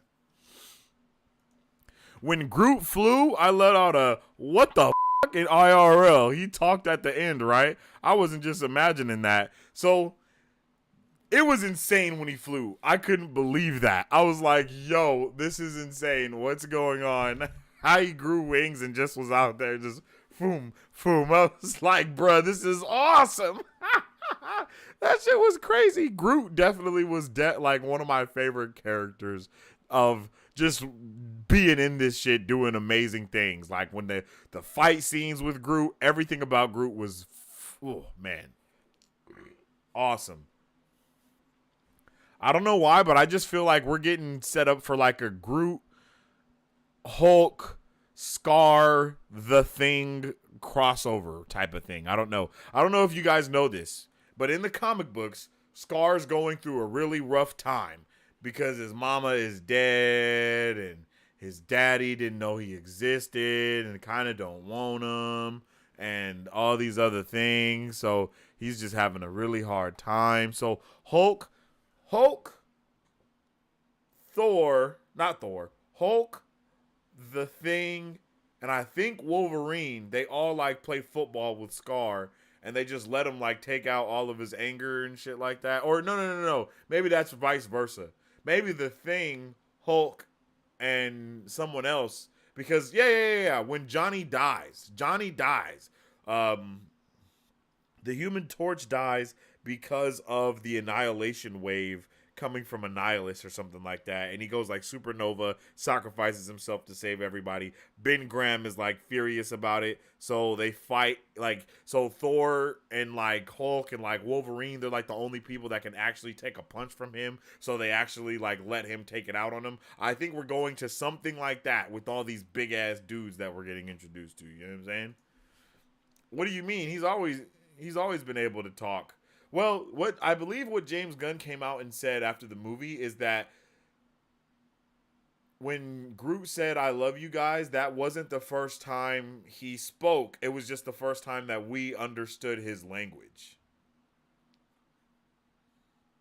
So, like it's kind of like at the beginning of a movie where someone's talking and then you see the subtitles and then they slowly, like, the Russian slowly turns to English. So it's like they're still speaking in Russian. It's just that we are able to interpret them in English now. You know what I mean?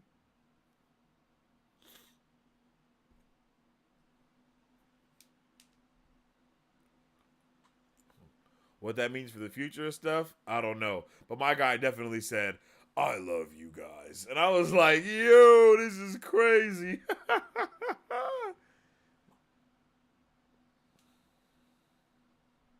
Yeah, the movie was definitely dope. That was dope. I loved Groot. I loved the hallway fight scene that they had. where they were like that hallway fight scene was just fantastic. They were just fighting and beating the shit out of everyone and blowing up the little minion dudes and all that. Like that hallway scene was nice, man. That was probably one of my favorite fight scenes. Like, I think we got some of the best fight scenes out of this movie. Like, for real, we got some amazing fight scenes out of this movie. All the things that were going on were really dope. I think the High Evolutionary was fan-freaking-tastic, bro. I really loved it. It was that shit was they did a really good job with all of that. What about the new team at the end? Do we know who the girl is? I don't know if that girl is actually like a character in Marvel, but I know she was one of the kids that was on the ship. I don't know if she's like actually somebody. I don't know if she has like a name or anything like that, and she's supposed to be someone. But I know for sure that she was on that ship. She was like one of the main ones that I think Drax started talking to at the end, and that was awesome.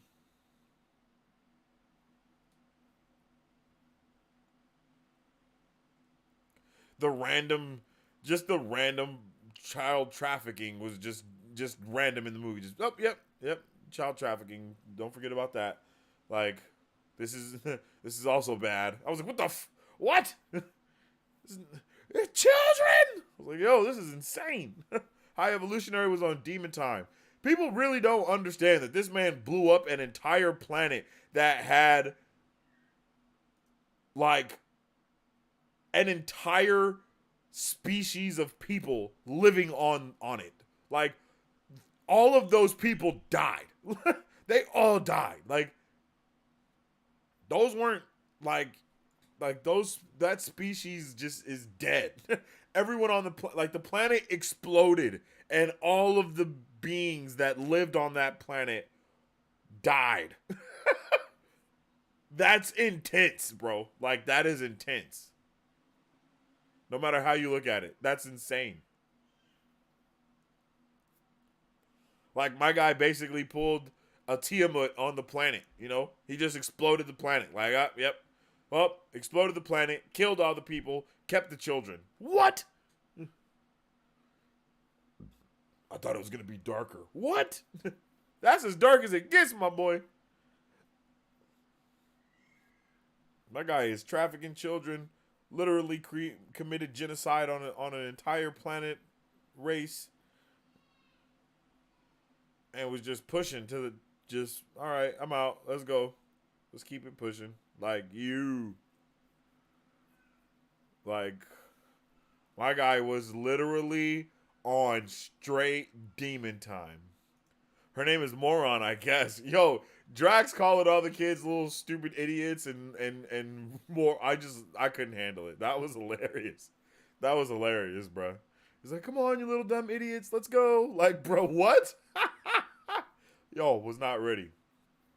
The High Evolutionary scared me in ways few villains do. I honestly can't remember the last time a villain made me feel the way the High Evolutionary made me feel. Other than like Green Goblin. Like legit. Because a lot of Marvel's villains up until this point, they all have been very justified.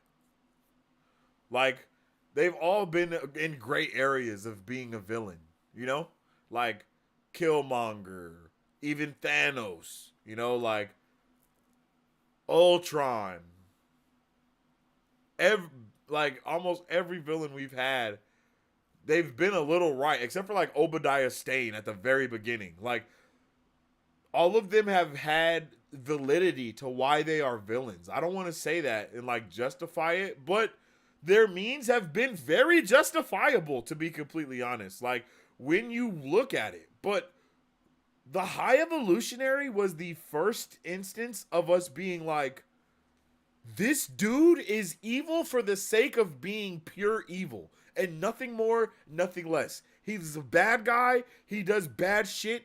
He just likes doing hood rat stuff with his friends. Like, he was the pinnacle of what it means to be a villain, bro. Like, we have not had a villain like this in a long time. Like, not even just this, you know? Like, it was like we just haven't had a villain on this scale of doing bad, evil, tormenting shit and torture and just being very diabolically evil, bad, and just an all-around douchebag of a person. Like, it was insane. Like, and I loved how you could see like the strands of sanity breaking throughout the movie for him. He couldn't handle it. Like, he couldn't handle that someone was more, like, he couldn't handle that his creation was smarter than him. I loved that. That was such a good thing to put into the movie. Like, just, bro, magnifique, yo. Like, we need more villains that are just downright evil, bro, just because they want to be on demon time. Like, I am killing people because I'm trying to make better people. Duh. Like, what? That's insane, bro. Like, there is no justifying any of the things that High Evolutionary was on. You can justify damn near every single thing that every single villain in the MCU has done. Almost all of them, legitimately. But the High Evolutionary is he's just very unjustifiable, my guy. Very unjustifiable. He is just evil. And Chukwudi Iwuji, my guy, going from loving his character in Peacemaker and expecting him to be the bad guy and the villain, and then he just turns out to be so heartwarming and actually loving the human race and wanting to save them, and wasn't rocking with the bad guys, and then just going to him being completely evil and just utterly terrifying. It was awesome. That was awesome. I need more of that.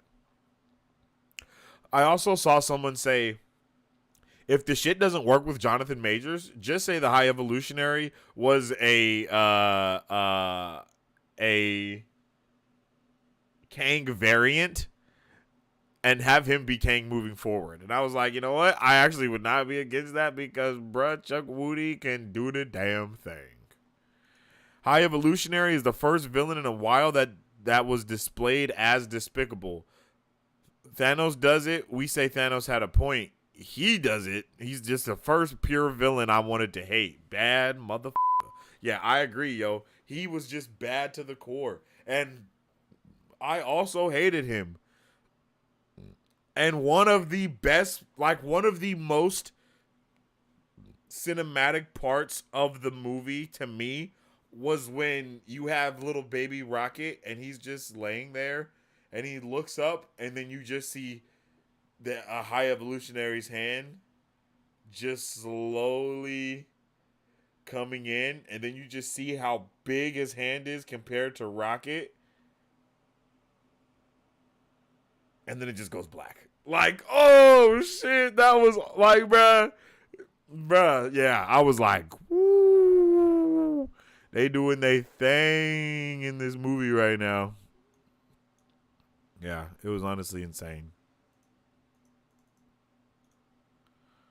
Like, I was truly baffled by how good the movie was.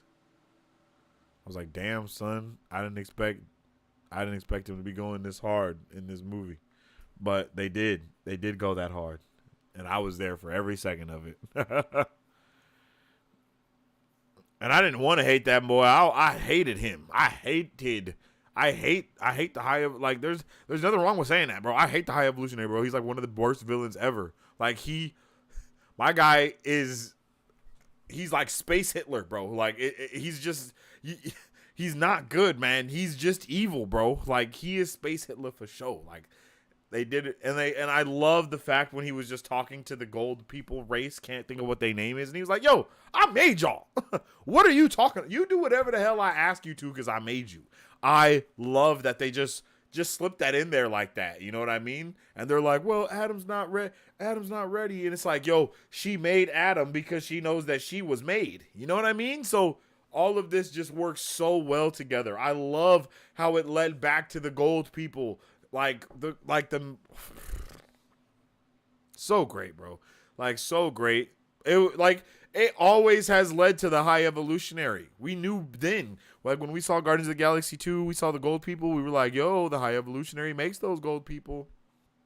Like, so we're going to get to the high evolutionary. And then we get to the high evolutionary. And it's like, bro, I made y'all. Don't tell me about how he ain't ready. He's ready. I love it. I love it. I just love it.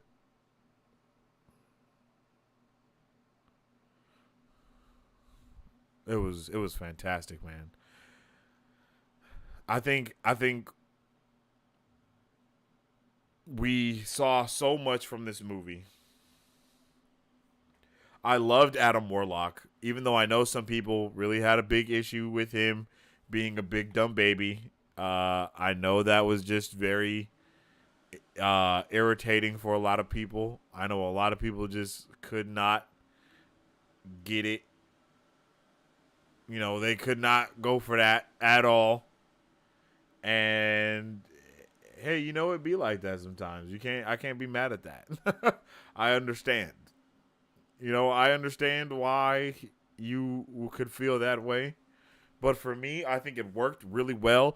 I think Adam Warlock was on freaking demon time and he beat the shit out of all of the Guardians. And I loved when Nebula came up and she had the freaking um Pepper Potts like arc reactor chest thing to fly, and then her arm was like turning into different shit.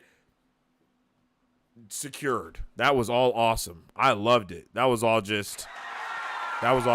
bro. I couldn't believe it. When he came in and he was just beating ass and he just broke that and he just broke her arm and just was going crazy, like, bruh, yes. Yes to all that.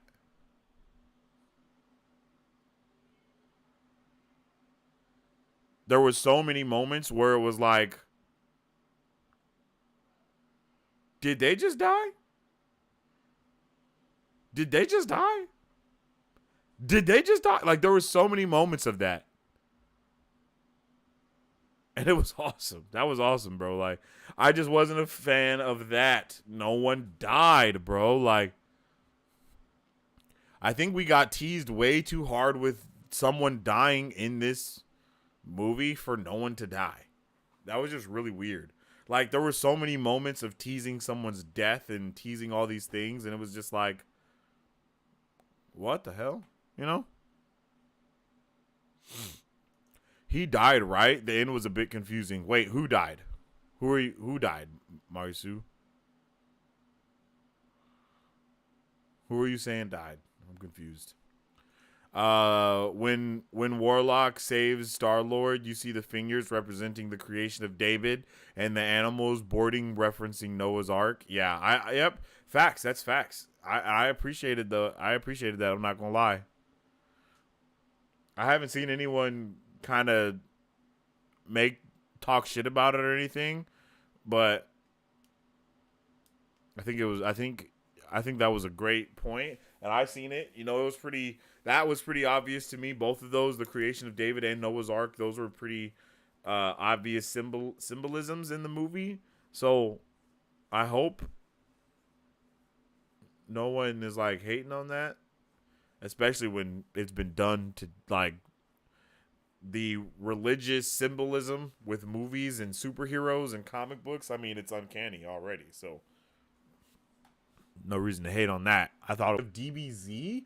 What, really? I gotta rewatch that. Then I don't think I thought of Dragon Ball Z one time. I can't even remember. I can't even think about it. When he was flying, though, for sure, it was very DBZ like. He did fly like a Dragon Ball Z character for sure. So I can definitely feel that.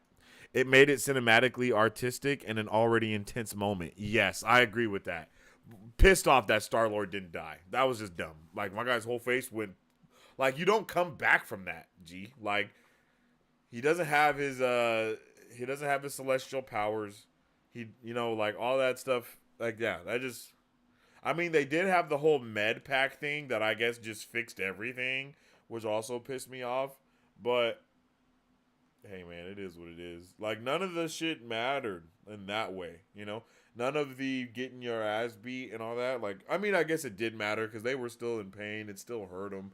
But it was just like, yo, come on, G.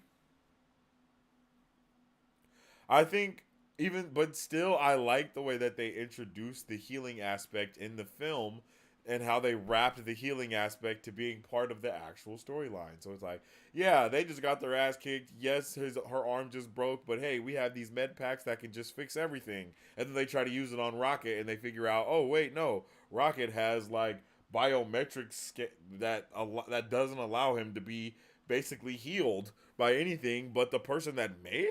Like, what the hell is this? Like, that that was dope. I liked how it was weaved in there, but I didn't actually like it because I wanted there to be a little bit more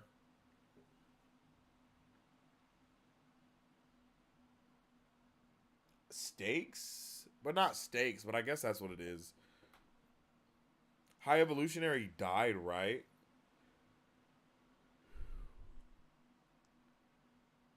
Yeah, I think the ship blew up, didn't it? The ship blew up with him on it. So they could say he didn't die, but as of right now, yeah, I'm pretty sure bro's dead. The med packs worked like video game logic, where your health bar just goes up to full. Yeah, yeah, it did. You're absolutely right about that. But I like I said, I like how it weaved in narratively with, that being the reason why Rocket couldn't be healed by it though, because I like all of the setups, the one to the next to the next. It all worked very well for me. Adam Warlock being on Demon Time, I loved it, man. And how sad he was about his mama dying. That was good. I liked that a lot. I wish that would have made him go on more Demon Time, and I definitely hope that we get to see more of Adam Warlock in the future, and he's not a big dumb baby. Like I want to see Adam Warlock not be a big dumb baby anymore. I don't know how we could do that, but I would like it to happen. And I like the new Guardians team a lot.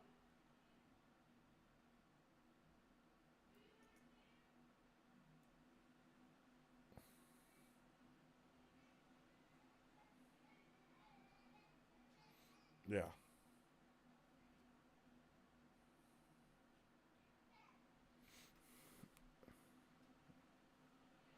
Another thing, the movie balanced multiple characters so well. That's a big fact. It really did balance multiple characters really, really well. I think Guardians of the Galaxy has always done a fantastic job with that, with balancing more than one character.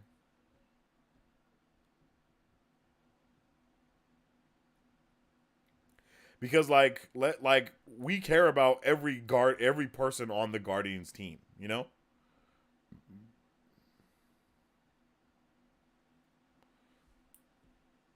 Like from the jump, we've always cared about them. From Guardians of the Galaxy 1, we've cared about their stories, we've cared about who they are. They made each person's character make decisions that fit within them.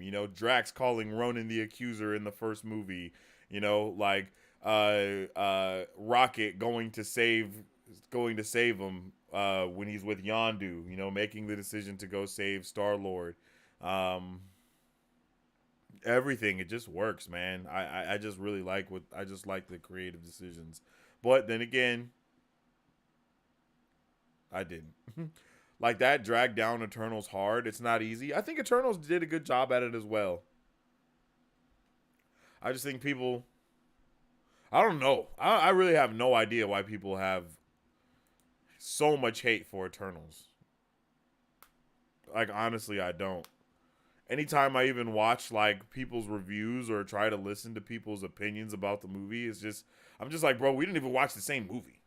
You know what I mean? Like we didn't even watch the same movie, but it just shows how disconnected the quote unquote fandom is from actual narrative and stories, I guess, because Eternals is very highly narrative, like it's a very high narrative driven movie.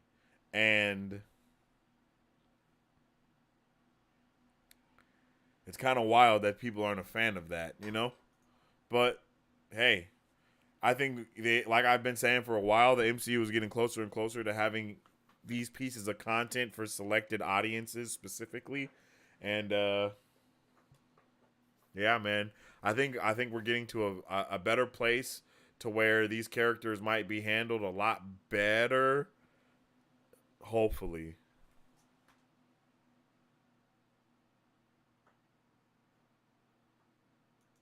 Yeah, we definitely watch different Love and Thunders. Now you know that's not true. I honestly think that Guardians of the Galaxy does what Thor Love and Thunder was trying to do way better.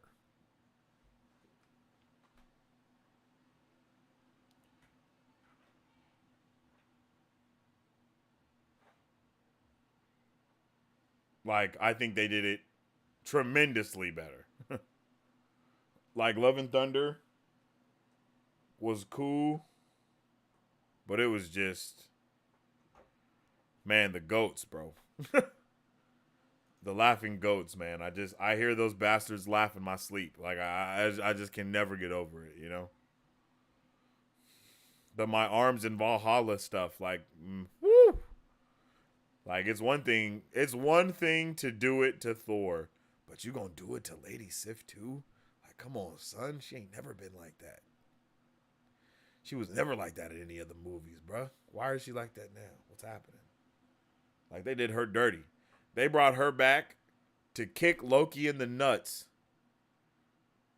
and to lose an arm. It's crazy. The disrespect. The disrespect was real.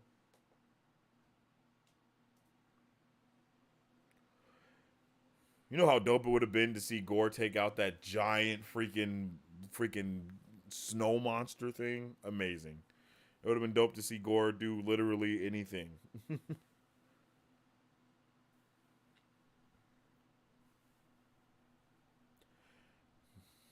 Yeah, that movie was intense, bro. The movie was intense.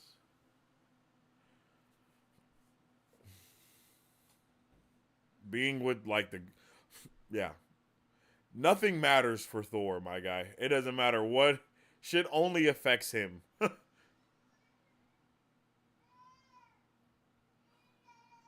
They just be doing my boy like a rag doll for real. Shit's crazy. But I really did love this movie, and I hope everyone did too. The movie was fantastic. Uh, solid A, like I said, solid 8.7 out of 10 for me. Can't give it a 10 out of 10 by any means. I don't even remember what I give Thor, but I give Thor something way smaller. I was a little sad we lost Counter Earth so soon. I agree. I was sad that everyone died. Like I was just sad about how just tragic the movie became. Like I was like, bro, all those people that were on that planet are dead now. Like they did not get saved. That shit was that like I was like, oh my goodness. I was like, whoa. I was like, yo, did they just murder all of those? I was like, holy shit. That was intense. A lot of death happened in this movie. Like, a lot of death happened, and we didn't lose anybody. Like, we should have lost someone. You know what I mean? But I understand we already lost Gamora. We lost. I mean, let's look. We already lost people, to be honest. Like, did we really need more people to die? Like, Groot, dead. Yondu, dead. Gamora, dead. Like, bro, we've lost so many people. Like, I don't think we need to lose more, bro. And each movie. Oh wow, I didn't even notice that. All the Guardians movies ended with a death. Except this one. Nah, man, yeah, that's good to me. That's good narratively, bro. Just all the loss to just end. We just don't need to end. We don't need to end with more loss. I didn't even think about all the people that have died in these movies, man.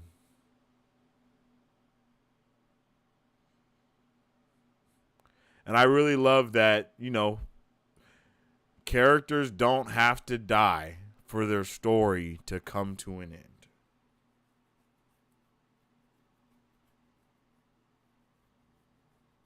They just move on, yo.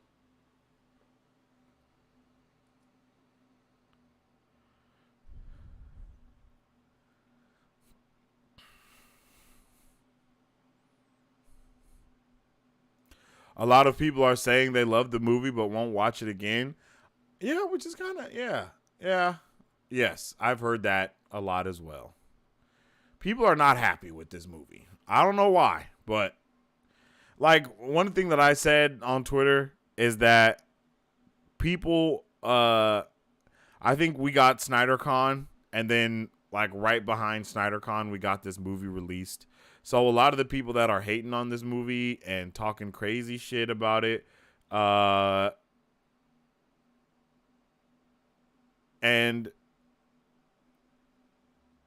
I just think that it's because they're off all that hype with Snyder, bro.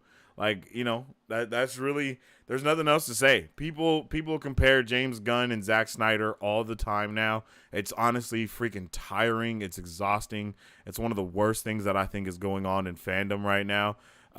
Everything is just so blah with the nerddom fandom stuff now. You know what I mean? Like, it's just so lame.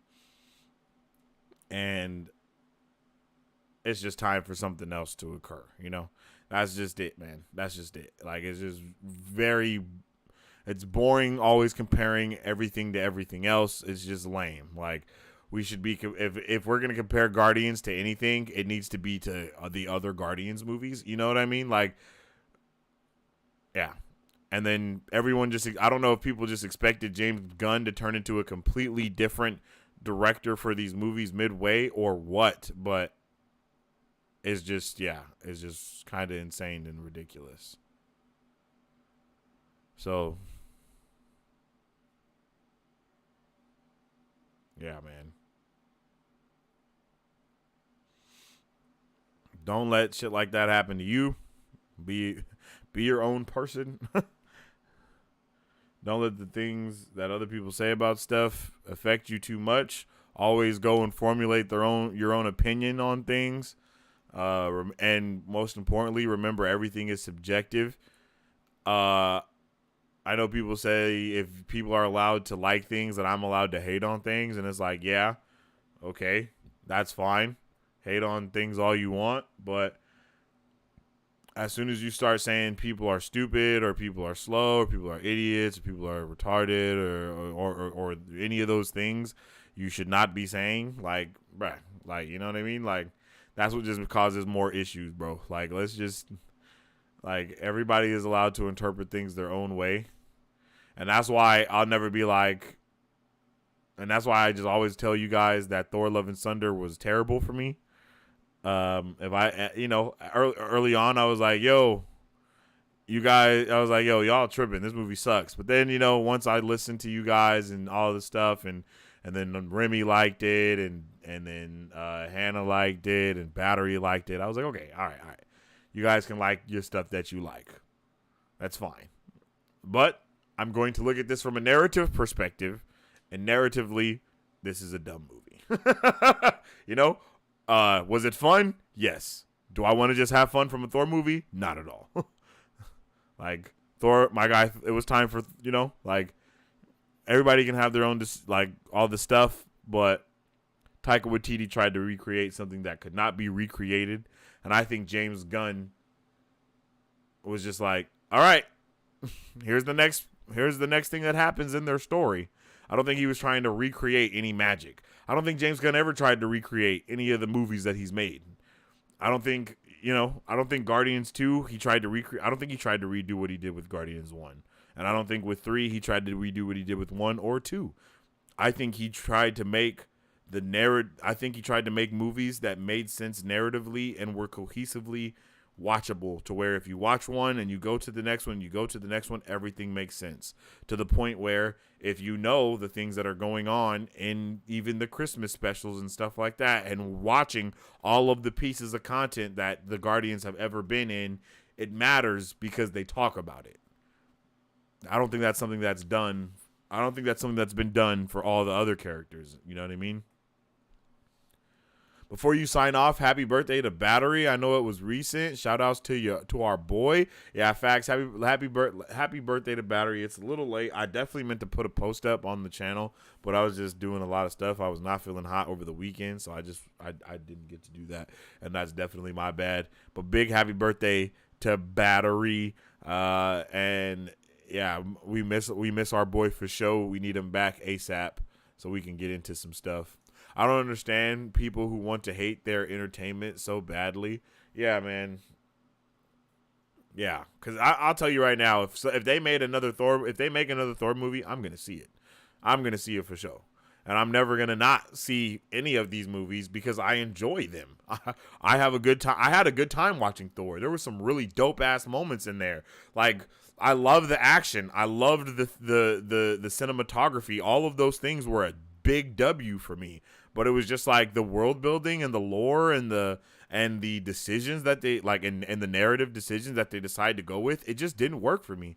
Like, none of those things worked for me. You know what I mean? The gods, they didn't work for me. The god stuff not really linking to what we just got from the gods in Moon Knight, that didn't work for me. You know what I mean? There was a lot of build up that I don't think was accomplished from that. You know, like Gore the God Butcher fell very short for me. You know, like, you know, it was just a lot of weird decisions that they went with, and a lot of people said they were going to be like, a lot of the decisions were made for narrative choices, but it didn't translate to narrative at all. So it was very awkward for me.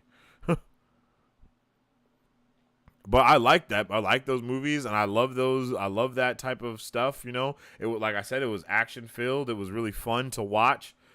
But them damn goats. I agree. You got to do it. I'm in the same boat for Guardians 1, 3, 2, but a great Guardians movie nonetheless. Yeah, Guardians 1 is amazing, yo. It's amazing. It almost feels like Star Wars, like, to be completely honest. Like, it feels so close to Star Wars. I think James Gunn would direct a fantastic Star Wars trilogy.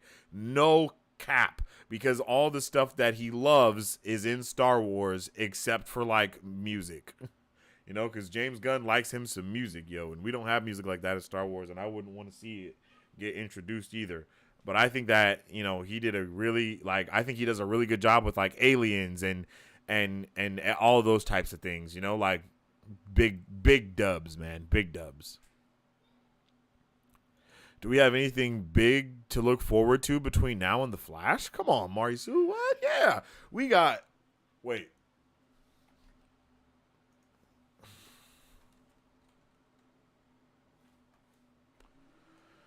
The Flash is June 16th.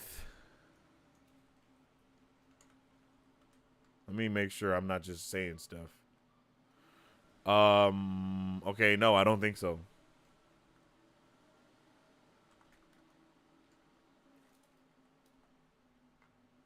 No, Spider-Man Across the Spider-Verse. June 2nd. Spider-Man Across the Spider-Verse. So that's what's next. That's the next big thing.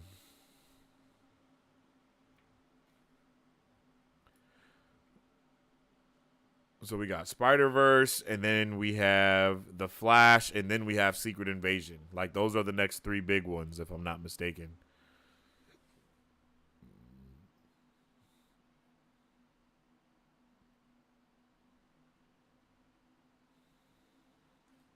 And I'm here for Across the Spider-Verse. But for some reason, I just haven't been hyped for it like that. I don't know why, but I just haven't been. Maybe I need to rewatch the first one again. But yeah, I'm not sure.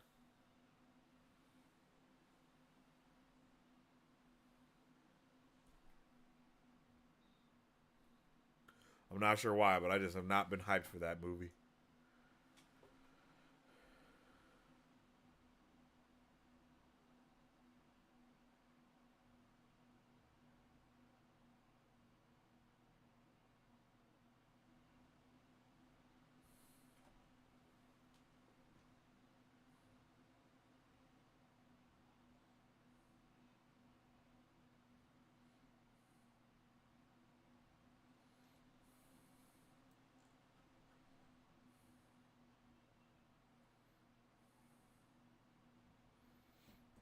Yep.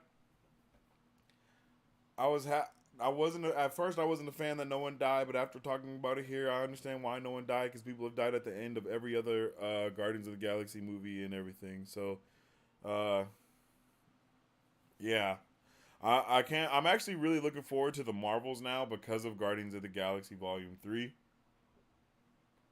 I think the side, like I said earlier, I just love MCU space, man. I think MCU space is awesome, and I'm really sad we haven't seen more of it. I really want a Nova movie. I really want to see Thanos destroy Xandar. I really want to see all these things happen. Like I want to see a lot more with space, because space is just so unknown for us right now. We don't really know a lot about space, so I'm hoping we get to know more about it. You know, I mean, Guardians of the Galaxy 1 gave us so much lore and expansion for the space, in general, and I really loved it, and I hope we get to see more of that happening in the future.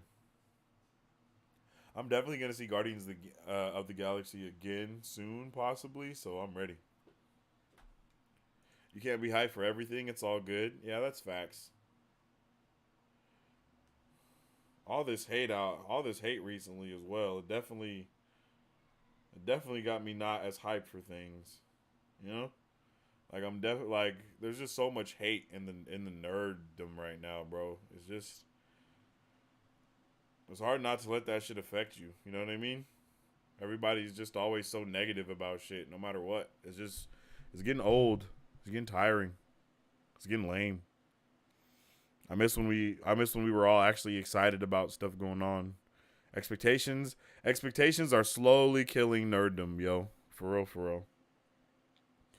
So I'm hoping that we can get some other dope franchises or something like that going or started because like we need Avatar the Last Airbender right now. Like I need something different. You know what I mean?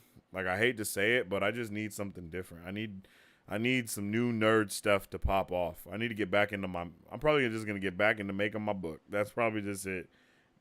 Get really back into that, you know, because man, bro,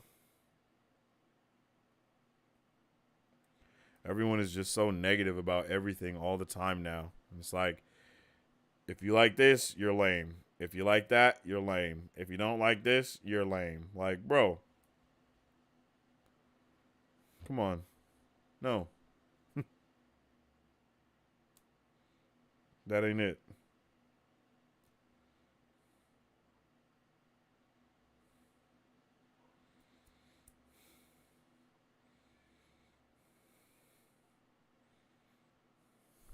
So, yep. I'm all caught up on The Flash. I got to get caught up on Titans. There's a new show called Citadel that's done by the Russos. It's on Prime Video. I'm going to try to do watch parties for all three of those things. Um, so, yeah, I'm down to get into all of it. I'm hyped, man. I can't wait to kind of get into some more of these things. I don't think I'm going to be able to actually do the watch party the night of The Flash because your boy ain't got cable. And I think that's the only place that you can watch The Flash when it comes out, like at that time. You know, I think you got to have cable for that. So I'm gonna see if I can do what I can do for that. But I know I'm gonna try to catch up on on Titans as well and do that. I'm hoping that I can do a review for Sweet Tooth soon. So yeah, there's a lot of stuff that I need to catch up on and do and whatnot. So I appreciate each and every one of y'all for tuning in and vibing with me while we talked about. Oh no, that's not right. While we talked about Guardians of the Galaxy. It was definitely a good talk, a good time, and I definitely appreciate each and every one of you. If you guys haven't already, make sure you follow on social media at Marvel Bros to stay up to date with all the latest news, movie reviews, and content that we post every single day. And follow me on social media at Sensei Finito to stay up to date with your boy and all the things that I may be partaking in that particular time. You feel me? With all that being said, I appreciate each and every one of you beautiful people for tuning in with your boy on today's episode of Marvel Bros. I'm hoping to get some more content coming at you guys very soon. You guys rock socks. Like I said, I definitely appreciate you. And I hope everybody has a fantastic rest of your day. Stay awesome, stay nerdy, and don't forget, stay marvelous. If you guys would like to support Marv Bros, all you gotta do is visit our website at www.marvbros.com and buy some merch. Represent the super fan. Or you can join our Patreon to get early access to content, patron-only streams, giveaways, private Q&As, and those sacred watch parties. We appreciate you guys. We'll catch you on the next one. Excelsior. On today's pop culture news update. And on today's pop culture news update, On today's pop culture news update,